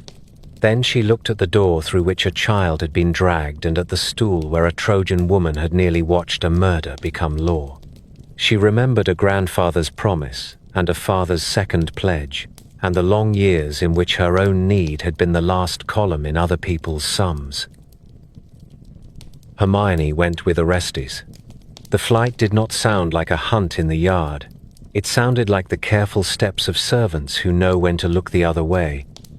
It sounded like a small escort riding at a pace that does not stir dogs to bark. It sounded like the breath of a woman who has chosen and now must learn the price of that choice.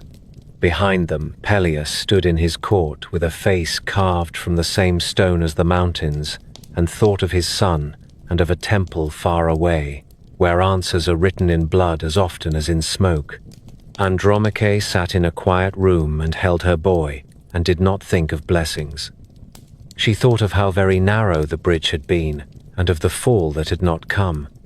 In the queen's chambers a comb lay where a hand had dropped it, teeth up, catching the light of a window that had been left unlatched to let the air move. So the three great strands drew tight. The son of Achilles moved toward Delphi with the hot memory of insult, and the cold purpose of a man who believes the gods can be made to admit their share of guilt. The son of Agamemnon rode south with the daughter of Menelaus under his protection, and with old words ready in his mouth for judges who love to hear their own judgments echoed back at them. The Trojan woman stayed where she was and learned again the art of enduring. The house in Epirus went on breathing. The mountains stood. The leaves at Dodona whispered what they always whisper. Men call it prophecy. Women call it weather. The road to Delphi begins as a soldier's road and ends as a pilgrim's staircase. Neoptolemus took it with a small company and a silence that made the horses place their feet more carefully. Behind him lay a house that had nearly bled itself on its own threshold. Before him rose Parnassus with its pale ribs of stone and its dark clothing of firs and pines. Men told two tales about his purpose, and both fit the cut of the man. In one he went to accuse a god. In the other he went to make peace with one. He had inherited too much fire from Achilles to enjoy apology, and too much pride to enjoy restraint. They rode by the old road that threads the folds of the mountain like a line drawn by a patient hand. Villages turned out to stare at the red-haired king who had walked through the palace of Priam while the smoke was still learning the rafters. Boys pointed at the scars on the shields of his guards. Old women crossed themselves with a gesture that was not quite Christian and not quite pagan, the way mortals bless their fear against anything that looks too much like fate in a man's clothing. News raced ahead, because news does not need horses. Delphi felt the rumor before it heard the hoof beats. Delphi sits where stone remembers the sea, and the sky agrees to come down to touch it. The Castalian spring runs cold from a cleft in the rock, and gives water that priests call holy and soldiers call clean. The laurel stands in ordered groves that remember Daphne and her flight. The omphalos sits in its place like the earth's own navel, worn smooth by eyes and by time. It is a place for small steps and careful breaths, where even kings walk softer. Neoptolemus came out of the trees and saw the steep climb, the terraces with their treasuries that shine in the sun, the long stair that breaks a man's stride and forces him to think in measured beats. He did not slow. Pride has its own pace. The Pythia does not speak for any man who arrives in a hurry. She speaks when the god has settled in her bones like winter in a cave. The priests met the king in the lower court with words that had learned the weight of centuries. They offered laurel. They offered water for the proper washing. They offered time. Neoptolemus accepted the forms the way a swordsman accepts the small cuts that lead to the larger wound he has come to inflict. He bathed in the Castalian spring. The water ran from his arms in bright ropes and gathered in the basin where countless men had watched their own faces blur. He put laurel on his head and walked where men walk when they wish to be near a god.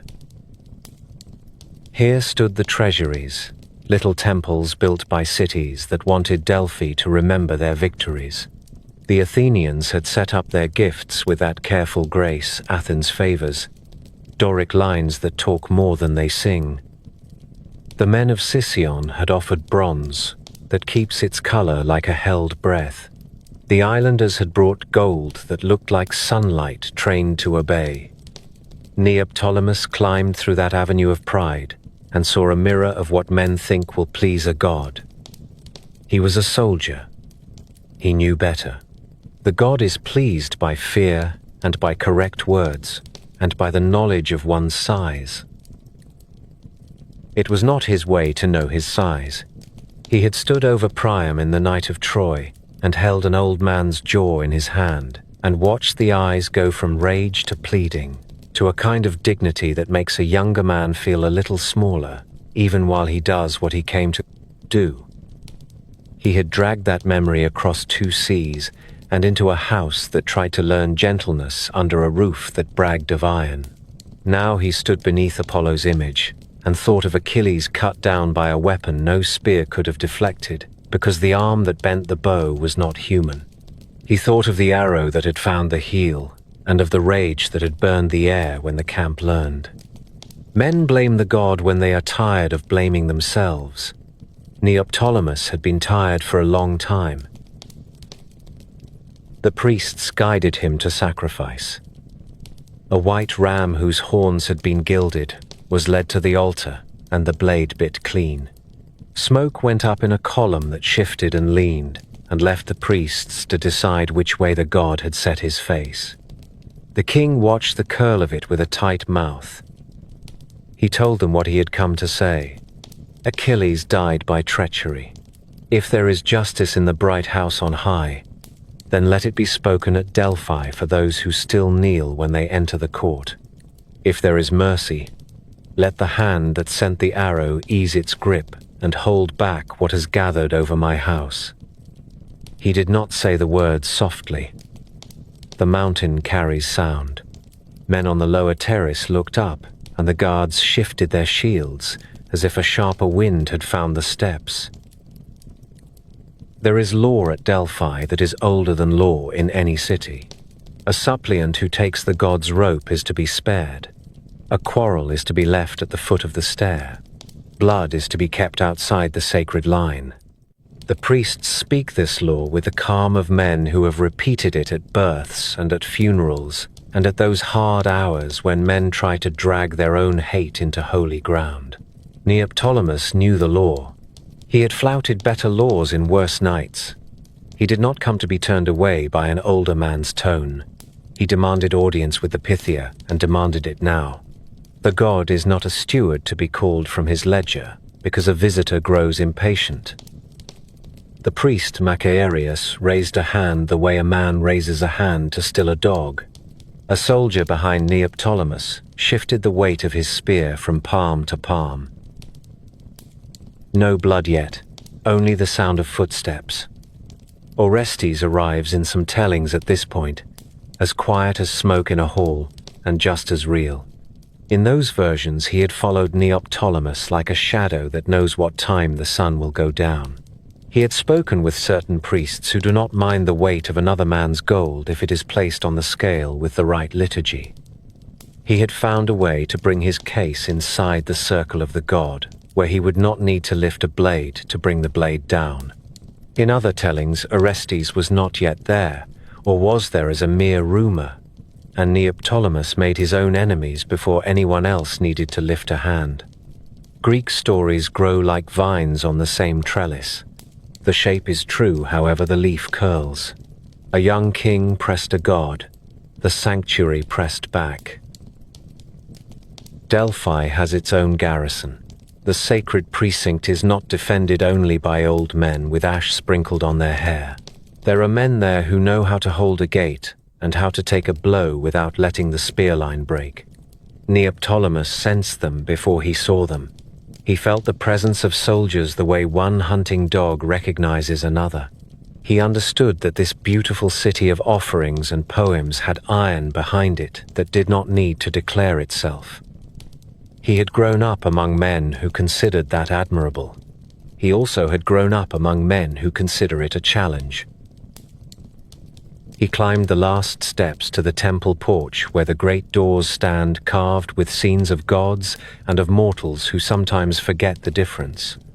The smell of bay leaves and old smoke lives in those timbers. The shadows are cool even in noon Sunday. Somewhere within, the Pythia breathed with the slow, careful rhythm of one who has learned to share a body. The king stood before the lintel and told Apollo what no sane man tells a god. You took my father. I have carried that fire long enough. Set it down. Make a sign. Grant me a pardon or grant me a payment that makes a father's end make sense. He lifted his hands. He did not shake. A hush came that was not the hush of reverence. It was the hush of men who know that the next sound decides whether they eat supper with their families or lie on a slab while the crows teach their children what death smells like. The priest answered with a sentence carved by generations. No mortal receives his due at Delphi by threat. The god gives or withholds as the god chooses. The right posture is supplication. The right words are those that remember debt rather than claim credit. The right payment is the sacrifice offered with a whole heart. Neoptolemus took one pace nearer, which was a wrong answer and a proud one. and the wrong answers began to multiply like fish in floodwater. Word of Hermione's flight had reached him on the road, not with certainty, but with the kind of careful repetition that men use when they want to be believed without being blamed. A queen had left Epirus under escort. A certain Argive prince had been seen where he had no business being seen. Men who knew the lineaments of grudges could draw the shape without ink. That news had settled under Neoptolemus's ribs like a stone. It weighed every movement, but it did not slow them. A man who has been taught since boyhood that the straight line is the simplest truth will walk the straight line even into a wall. He brought that stone into the god's house. So he stood between anger for a father, and anger for a wife, and anger for the shape in which fate had set his own life. He stood before a god who enjoys rules that mortals must obey to the letter, and does not always obey them himself. He heard priests speak law at him as if iron could be broken by talk. Behind him the guards shifted again, and a hand that had been near a sword hilt for a while fell away from it as the owner decided he preferred to live to eat another dinner. On a lower terrace, a merchant from Corinth asked his servant who the red-haired man was, and the servant whispered that this was the son of Achilles, which is to say this was someone who could make a mistake so grand that poets would feast on it for 3 generations. No blood yet, only a pressure in the air that made men swallow. The omphalos sat with its harmless shape and its terrible meaning. The laurel stirred in a wind that might have been a god moving through leaves, or might have been the mountain reminding men how small their breath island. If Orestes was there, he watched. If he was not there, the god watched, which is worse. Neoptolemus spoke again, and the voice that had set men running in the streets of Troy did not crack. He asked for justice. He asked for release. He did not kneel. In the sacred places of Greece, the line between pride and blasphemy is drawn with a pen that looks very much like a spear. The point arrived at its mark without yet breaking skin. A priest extended his arm and denied entrance. A guard bristled at another guard. A king remembered a father's howl on a shore where men beat their chests because they had no other way to claw the sky. The next step would be the stepmen tell their sons about, when they teach them that the gods will let a man come close, so that the lesson will be remembered. The sanctuary held its breath. The mountain held its breath. The men on the porches looked down at their feet, because the worst things often begin with something as small as a foot set wrong on a stair. The first cut in holy places is often made by a word. The second is made by a gesture that refuses to be mistaken. Neoptolemus set his foot across the polished threshold as if a king's weight could tilt a god's balance. Macaarius the priest barred him with an arm made steady by years of ceremony and by the knowledge that an old law stood at his back. The attendants closed in with that hush which announces danger more clearly than a shout. The Pythia's chamber breathed its slow breath beyond the doors. Laurel hissed in a faint draught like rain on bronze. What happened then hangs on which singer you trust. Some say the young king seized the god's rope to demand his hearing, and so made himself a suppliant of the very power he accused. Others say he reached for the inner door, and the priest's staff struck his wrist and rang like metal struck on rock. There are voices that insist no mortal hand began it. They tell that Apollo's anger grew hot in the shaded court, and ran like a hunting fire through devout minds. The temple servants fell upon the intruder as one body. Macaarius brought the blade down because the god required it. In those tellings the blow was not clean. It was ardent and frightened and full of the terror that men feel when they are certain they act for heaven. There is another line of the tale. It runs quieter and cuts deeper. Orestes had come before him by secret paths, or had moved behind him like dusk that keeps its distance and arrives just the same. He had learned the corridors and the ways of payment that are not coin. He had learned which doorkeeper would let a man pass if the god's dignity could be protected afterward by ritual words and proper fines. When Neoptolemus pressed the porch and put scorn in his voice at a god who does not. "Speak," said the Argive by the altar. Down came the blow. Steel in a crowd moves like a thought that someone tries to forget. Neoptolemus turned as all trained men turn, with weight dropping into the legs and eyes finding the source. He saw Orestes and the old inheritance of the house of Atreus that teaches a man to answer blood with blood and to take the consequence afterward from whatever hand gives it. He saw the sacred rope in the corner of his sight. He saw the priest's staff lift again. He saw the spear butt of a guard thrust forward, not to kill, but to remove. In the pulse between one breath and the next, the bright son of Achilles stood within a snare made of law and private purpose. The altar was near. Everything happens near altars if it is to be remembered. The smoke of the morning's ram still drifted in the beam of light that fell from the roof opening. Ash lay on the polished stone like a frost that never melts. Neoptolemus stumbled backward from the first strike, and his shoulder found the cold edge. A temple boy cried out, and choked the sound back into his mouth. Someone spoke Apollo's name with a care that sounded almost like apology. Orestes came in under the priest's reaching arm, the way a man comes under a shield rim, and put the point where the heart works. This is one ending. It is clean in the mouth and foul in the throat. It says that the old promise to Orestes was paid in a single savage account, and that the sanctuary kept its show of innocence by allowing a mortal to do what the god would not be seen to do. In the other ending, the priests themselves finished it. Macarius struck again, and the king who had stormed a city crumpled where no shield wall could rise to meet the blow. The guards of Delphi made a ring. The rules were declared unbroken because the rules had spoken. The body bled against stone chosen by a god, and the stain entered the memory of the place, so that even in later winters, men would say, here is where pride failed before law. It is the sort of ending priests prefer, and perhaps the sort gods prefer as well. Men can live with a clean story. The truth may have been muddier and more human than either. There are witnesses who swore that as Neoptolemus fell, he kept one hand open, an empty palm toward the god, as if to ask for the fairness that had not come. There are others who said he tried to rise, and that 3 men held him because even falling he looked like a man who might yet sever the day from its intended course. There are a few who said nothing at all for the rest of their lives about Delphi except to recite the titles by which Apollo is named, which is an answer that covers many things without admitting any. Silence spread through the precinct the way oil spreads on water. It found every corner and lay there with a shine that made men blink.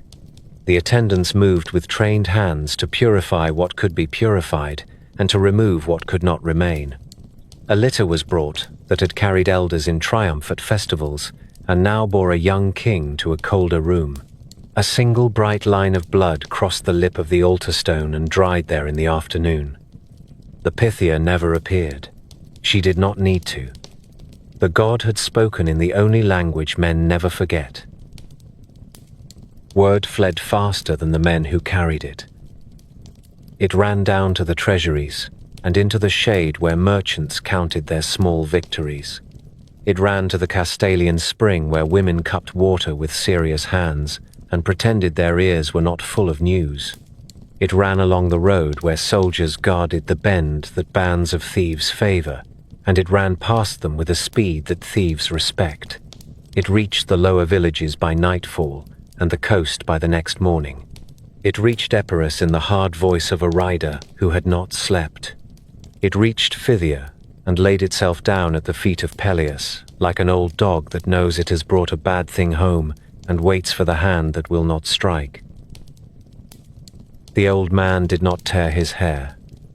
He had outlived too many shapes of grief to bring custom to this one. He sat very straight and looked at the place on the floor where Achilles had once stood when he was a boy who could not keep still. Then he gave orders in a voice the servants could hear without weeping. Messengers went out like arrows. Offerings were prepared for the tombs of the line. A small troop made ready to ride to Delphi, not to storm it, but to ask for the body with words measured to the dignity of men who have already paid too much for their pride. In Epirus, the house did not cheer when the news came. It did not mourn aloud either. Andromache gathered the boy close and felt the old lesson press its seal upon a newer one. She had survived the end of Troy. She would survive this. The women of the court moved like careful water around a rock that had fallen into a shallow stream. They kept the sounds of daily life alive so that the walls would not learn to listen for wailing. They set food where food should be, and they swept where floors must be clean, and they kept their tongues still because gossip is a fire, and there had been enough fire. In Sparta, the tale arrived in a more tangled thread. Some versions placed Orestes at the center as actor and avenger. Some placed him at the edge as witness and beneficiary. Menelaus listened without blinking. He held the balance in his mind as he always did.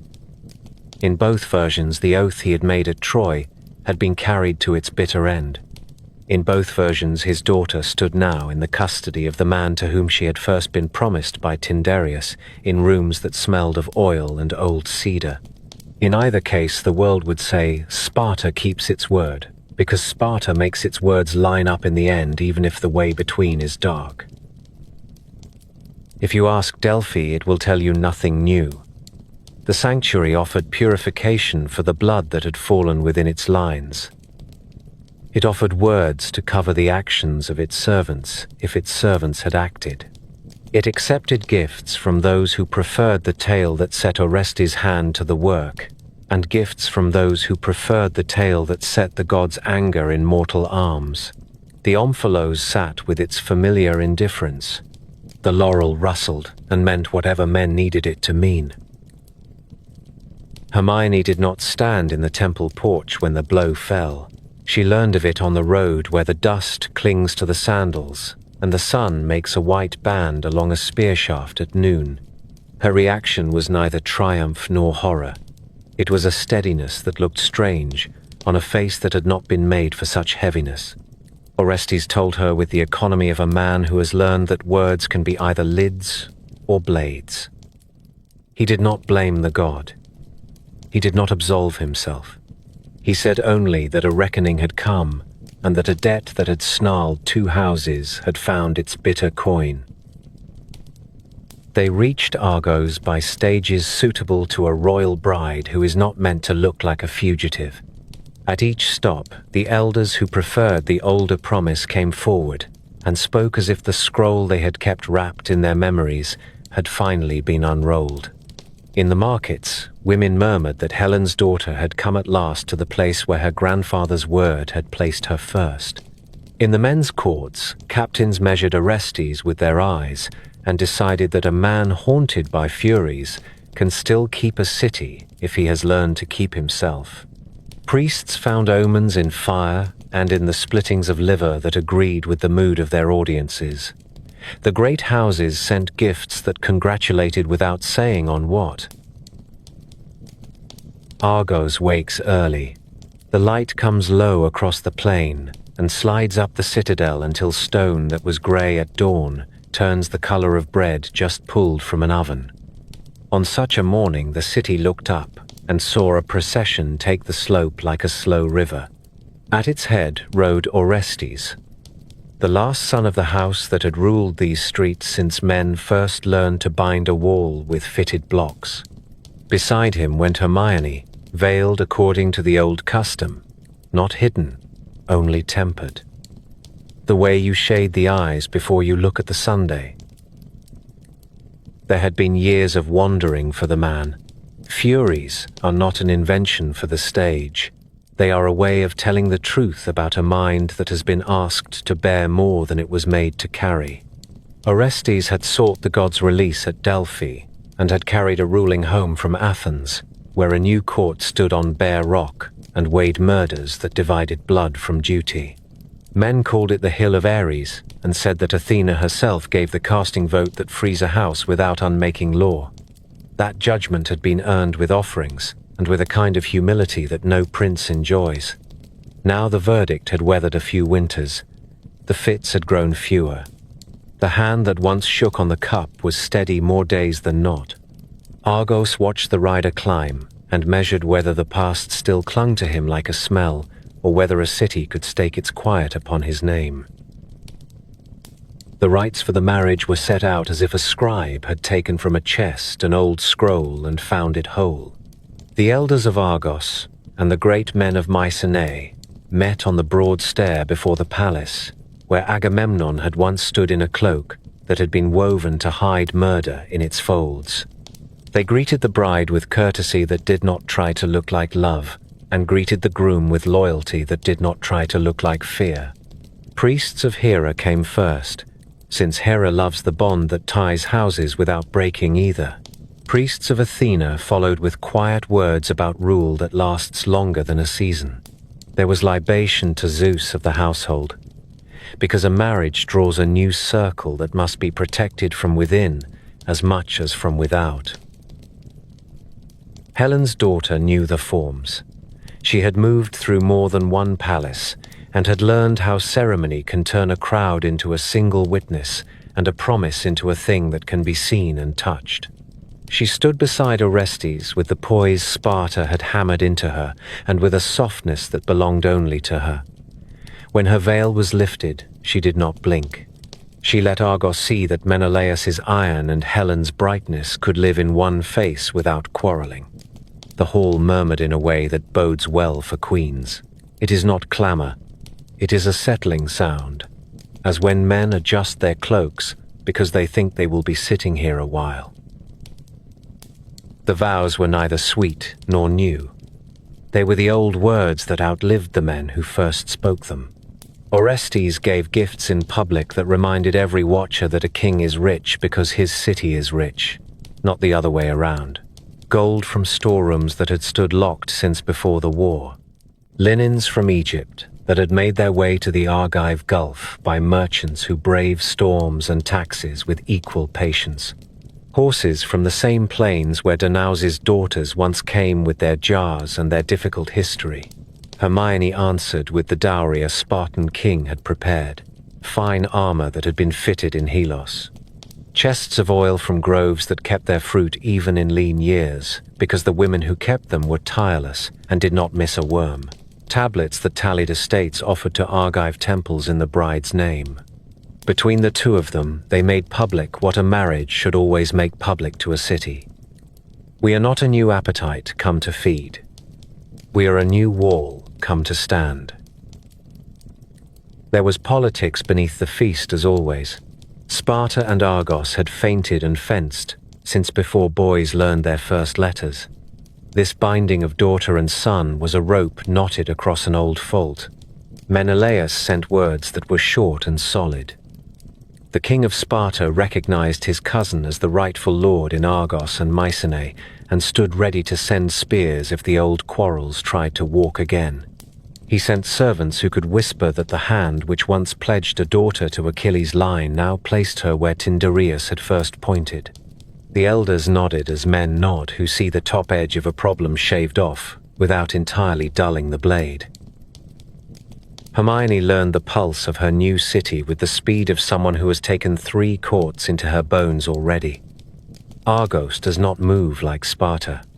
There the speech runs with more adornment, and the people take pride in processions that Athens would envy. The marketplace talks to the council as much as the council talks to the marketplace. A queen who wishes to last learns the names of potters and coppersmiths and the men who lead the river water into channels that make barley grow where last year it did not. She took her place beside Orestes in judgment on set days, and she knew when to be absent so that the king's sentence would land clean and not look coached by a stronger mind at his shoulder. She went to the temples with rhythm, but without display. Hera's great shrine at Prosimna received her first, because marriage requires courage dressed in gentleness. Athena's precinct above the city received her next, because rule requires gentleness dressed in courage. She set a lock of hair at the tomb of Agamemnon without staging it for the crowd. She did it for the peace of a house and for the sake of servants who still crossed themselves when they passed the place. She honored Clytemnestra's memory with quiet bread and quiet wine. That act was not throat-clearing for the poets. It was the work of a woman who understands that a city learns from its rulers how to carry hard truths. If the queen can stand before the tomb of the murdered and the murderer and keep her face composed, then perhaps the people can learn to stop using those names as daggers and use them as warnings instead. There were trials to face that were not written on tablets. Healers came and went with their little boxes and their simple asks.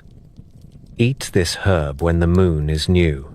Sleep more and walk the walls at noon, when the heat lays a hand on the brow and quiets the chatter that steals strength. Orestes met those hours with a candid stubbornness that servants came to respect. There were days when the old terrors crept back from the corners and stood at the foot of the bed like judges who have remembered a point of law. On those days, Hermione did not call for flutes or for priests. She set the room in order with her own hands and spoke to her husband of inventories and roads and the names of petitioners scheduled for the next morning. She would remind him that the world was large and solid and entirely unawed by memories. It is a plain trick, and it often works.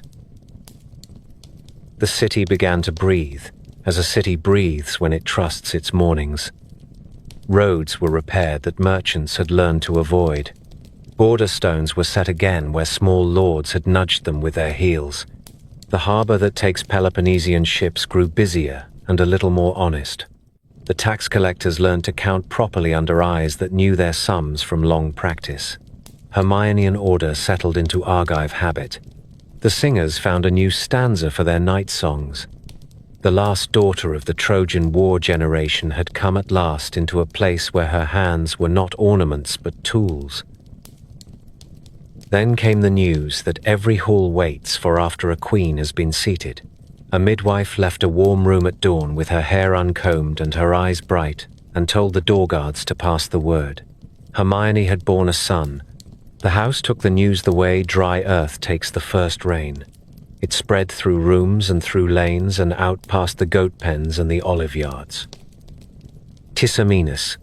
The name meant something like brave at the assembly if you pulled at its threads. It pleased the elders who prefer a boy who will one day speak where men listen and not merely ride where men cheer. Ceremony followed, as ceremony always follows births of consequence.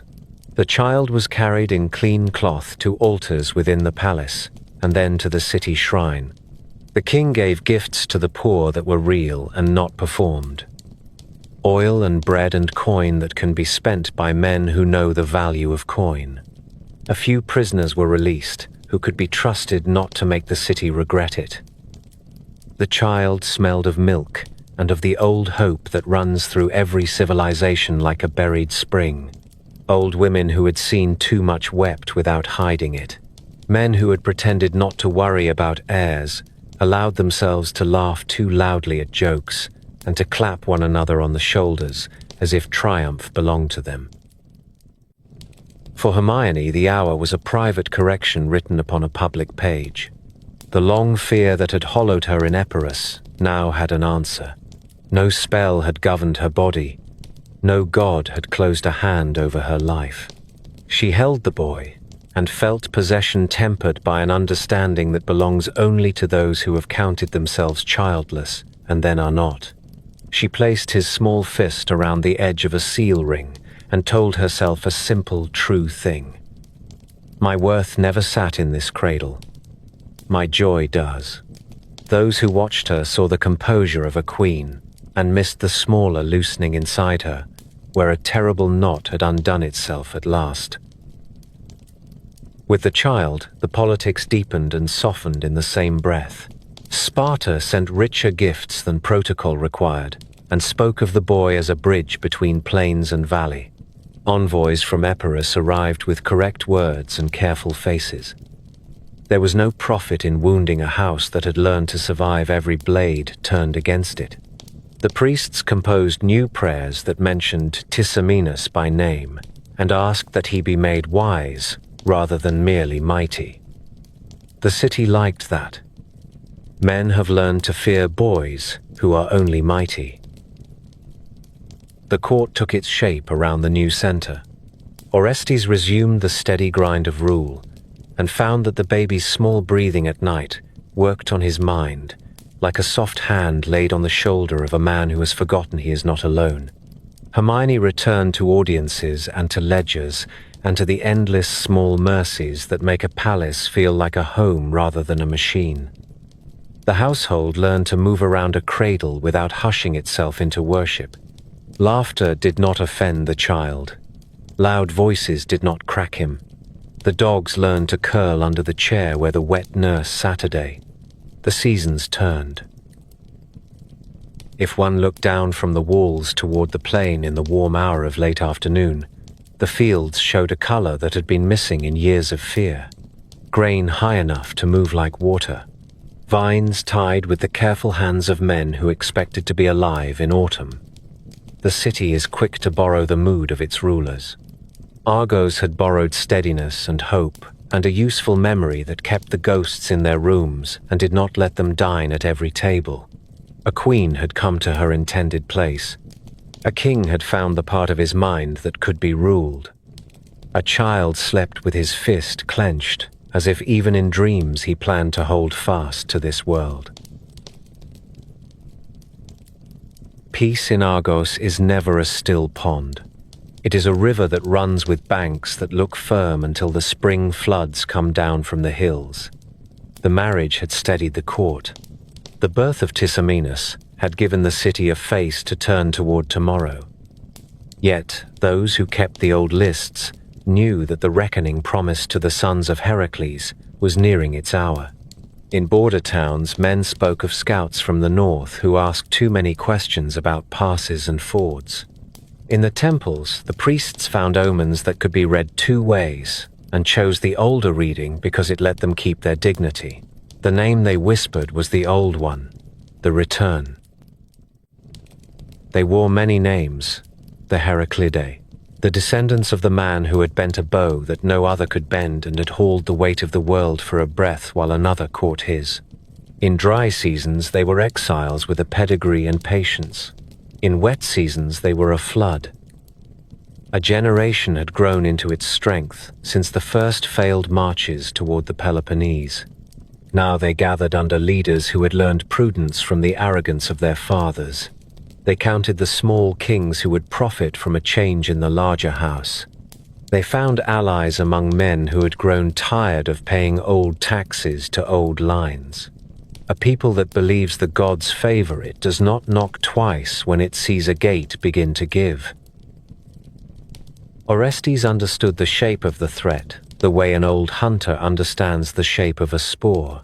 He met with captains whose hands were calloused from real service and not from moving pieces on a board. He sent word to Sparta that spears might soon be needed. Menelaus answered with the heavy consent of a man who had hoped to lay his sword on its pegs and teach a grandson to ride instead. The two houses still stood back to back in public. In private, each counted the fields it must strip for grain, and the men it could afford to call away from vineyards that had just begun to forgive the years of neglect. Age does not ask a king for leave to enter. Orestes felt it in the early darkness behind his eyes and in the shortness of breath that no physician could smooth for long. The old fits visited sometimes like distant kinsmen who have learned to knock before they enter. He bore them without drama.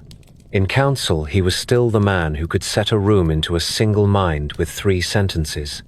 In judgment, he was still the mind that could hear 2 truths and measure which must be allowed to live. But when he walked the walls at sunset with Hermione, his hand sometimes found the stones as men find furniture in the dark. He spoke more often of Argos as a bequest than as a possession. The end came without the theatre that poets love. Some said he died of sickness that gathered from many winters. Some said a serpent in Arcadia found the soft place that even a king cannot shield. Both tales agree on what matters.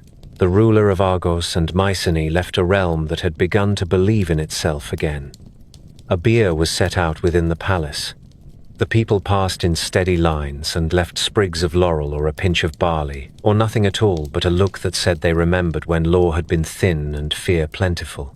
The tomb at Tegea kept his bones if you accept the oldest reports.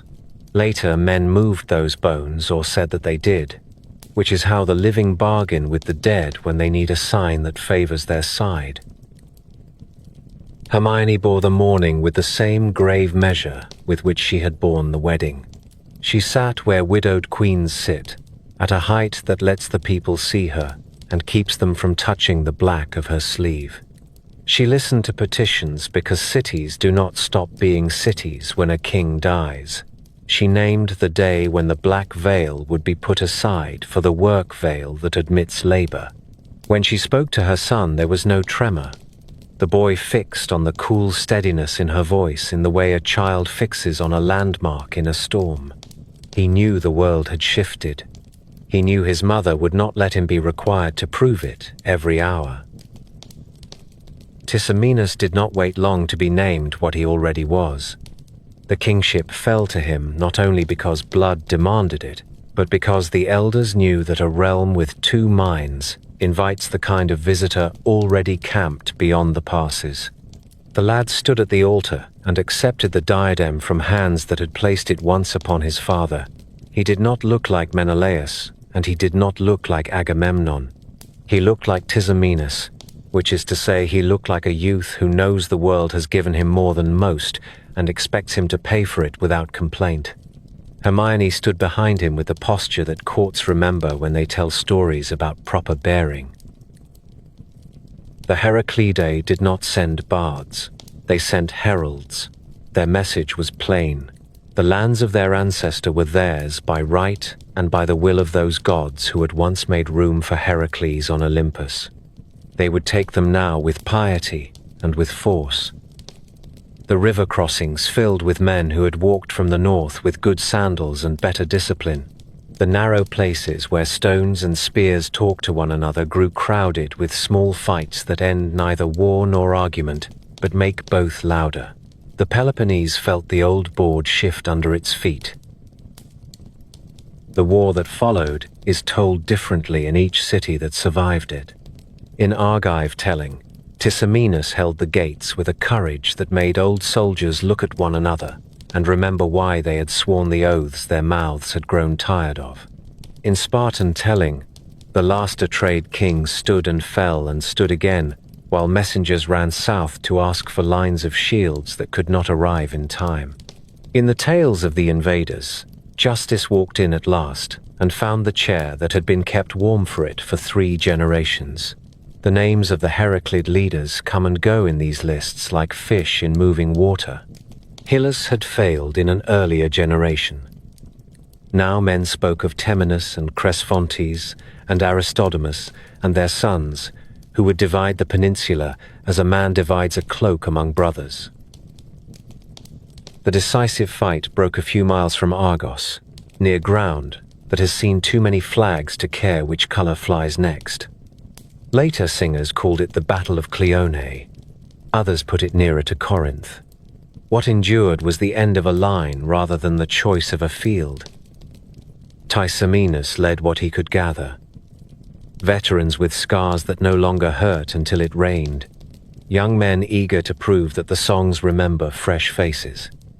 Allies who looked at the sky more than at their captains, as if weather might yet decide. The Heraclidae had the cold blessing of a story that had waited too long to be fulfilled. They had ordered the way a new tool has a perfect edge. Hermione did not ride to the field. She did the work that makes battles possible and survivable both. She set the temples in order and named which gods must receive which vows, so that the city would not find itself out of ritual at the worst hour. She sent for carts and clean cloth and wine for wounds and men, to drive the carts who would not stop when they began to hear the sounds that make drivers stop. She stood in the court and listened to mothers who needed to be allowed to fear out loud before they could send their sons away without breaking them. She saw that the walls had water at hand and arrows stacked where arrows should be stacked. She did not ask for reports every hour. Captains do not write messages in the middle of a push. She waited and made waiting look like patience rather than helplessness. The news that returned was severed. The first runner said the line had held and that the boy king had spoken like a man and moved like one. The second said the left had given a little and caught itself. The third had blood to the knee and forgot half his rehearsed message when he reached the palace. Then there was the long gap that makes a city listen for sounds beyond its own walls. The fourth came at last with a face that had already given all the tears it had to give. The cry moved through Argos as wind moves in tall wheat. Tisamenus had fallen. Some said he died at the hands of the sons of Aristomachus. Some said he stood until the last of his guard were down, and then he sank like a post in soft ground. He died as men who carry many names die, with none of them on his lips. He died as kings die, which is to say he made of his body a wall for a little while, and then the wall failed. A line does not end in a single afternoon only because swords are sharp. It ends because the time around it has decided to turn. The Atreid rule in the Peloponnese was over. The Heraclidae parcelled the land and scrawled new lines on parchment and on maps inside their heads. Argos would be ruled by Temenus and his house. Sparta would be given to twin brothers with names that sounded like the steady beat of a war drum. Messene would be granted to another branch. The old gears found new teeth and ground on. The people did what people do. They learned new names for old taxes and went back to the fields when the smoke cleared. Hermione's work did not stop when the line broke. She took from the temples what offerings could be used and returned what must not be touched. She opened the stores to the widows first, and then to the children whose fathers had not come to claim them at dusk. She received the Heraclid envoys with a face that did not shake, and secured terms that kept Argive houses from being torn board from board. No queen could do more in that hour. Many would have done less. When the city had steadied enough to stand without a hand at its back, she stepped out of the hall and let the new order step in. Some say she went then to Sparta and lived in quiet near the river that had learned her name in childhood. Some say she followed her son's allies east across the water with the last of the Atreids, who made new homes in towns that would one day be called by names unfamiliar to men of the Bronze Age. All agree that she did not beg. All agree that she did not curse. At night, in those last weeks before she left the palace for the last time, she walked once more the line of rooms that had become the memory palace of her life. The chair where Orestes had found steadiness after storms. The doorway where the midwife had stood, with hair untidy and joy in her face. The table where elders had learned to fold their angers under their cloaks before they entered. She did not take a stone. A city is not made safer by souvenirs. She took the ring that had sealed her judgments, and the comb that had smoothed her hair the morning she laid her hand upon a child's cradle and whispered his name where only the gods could hear. Men will argue in later years about where her path went next and where it ended. They will say that she found rest in a place where the air smells of meadows after rain, and that she was not long alone there. They will put her in Elysium with her parents, which is a kind conclusion and may even be true. They will say other things that belong to the next telling. What belongs to this one is simpler. A daughter of Sparta weathered a century that asked more of her than it asked of most kings. She carried her house through war and homecoming and oath and exile, and set it down as carefully as a cup of oil in a flame-lit room. The last pages of a life as hard used as Hermione's do not turn loudly. They turn with the hush of a library when evening falls. The old poets were not kind to her in their attention. They were busy with brighter conflagrations and noisier kings. Yet the record that remains is enough, if read with patience. It shows a woman whose story completes a circle that began with an oath in Sparta and roared through Troy and ended in a quieter light than any battlefield could offer. The oldest comfort set down by singers and priests is simple. Menelaus, spared by the gods and made dear to them through long suffering, would not die as other men die. The Isle of the Blessed would receive him. Helen, whose beauty had been a curse to nations and a riddle to priests, would share that rest. The tradition is steady enough that even sober men repeat it without embarrassment. When the great pair crossed beyond the day, Elysium opened as if a familiar guest had tapped at a familiar door. In some tellings, Hermione follows, not by privilege stolen from brighter names, but as the daughter whose life had been spent in the stewardship of their consequences. A household that had shaken the world came at last to a peace that the world could not bruise. Not every witness agrees on the details of that peace. Antiquity kept many cupboards and did not always label them. A very old verse, preserved by later hands that loved to save curiosities, whispers that when Diomedes took on a brightness not meant for mortal flesh, he found a companion in Hermione. The line is no more than a strand of thread and must be handled like one. It shows the way stories reach for symmetry after a season of wounds.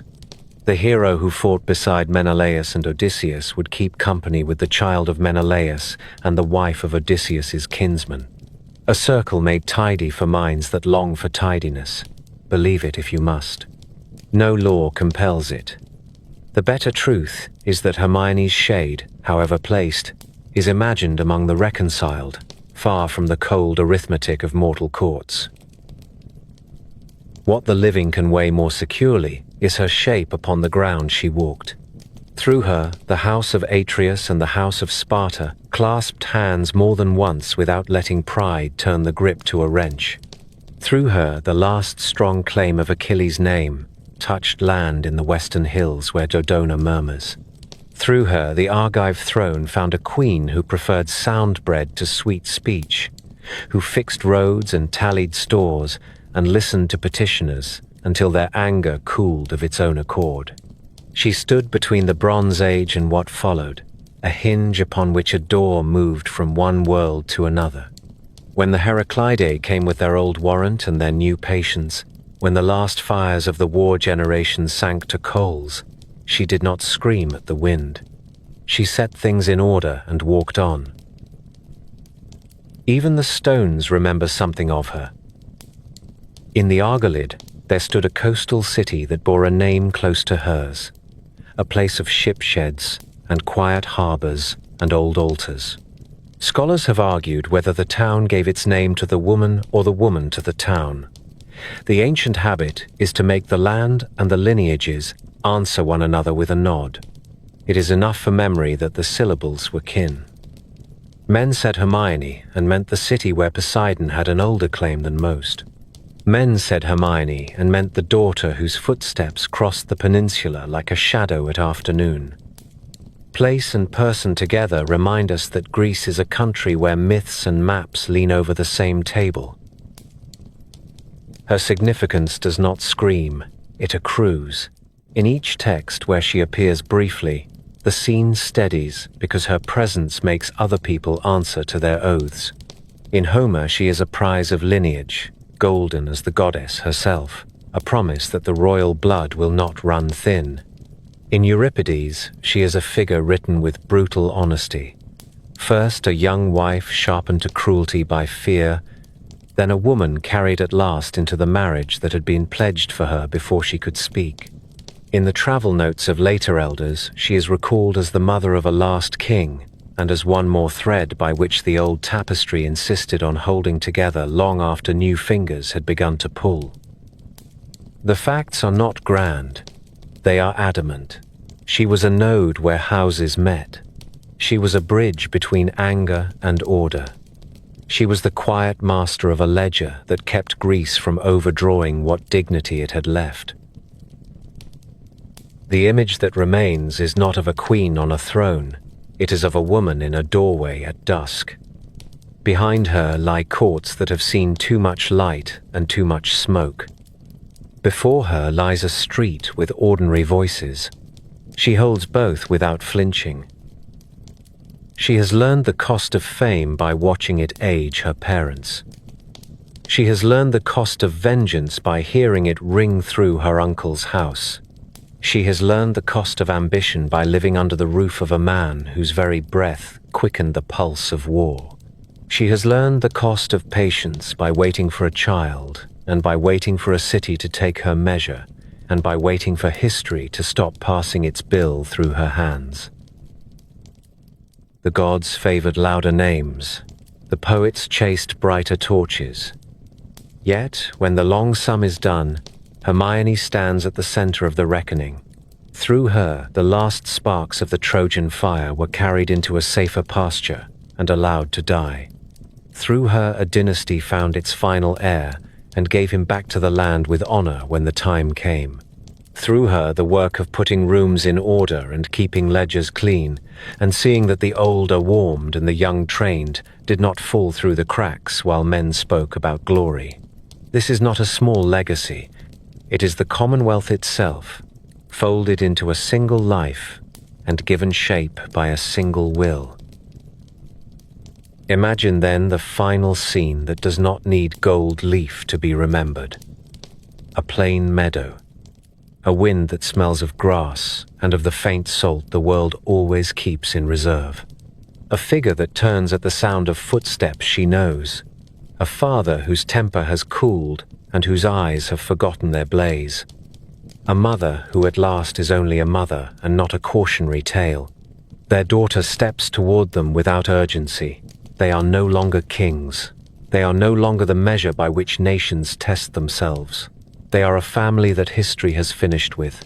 That is mercy enough. Let the poets have their louder paradises. This one will serve.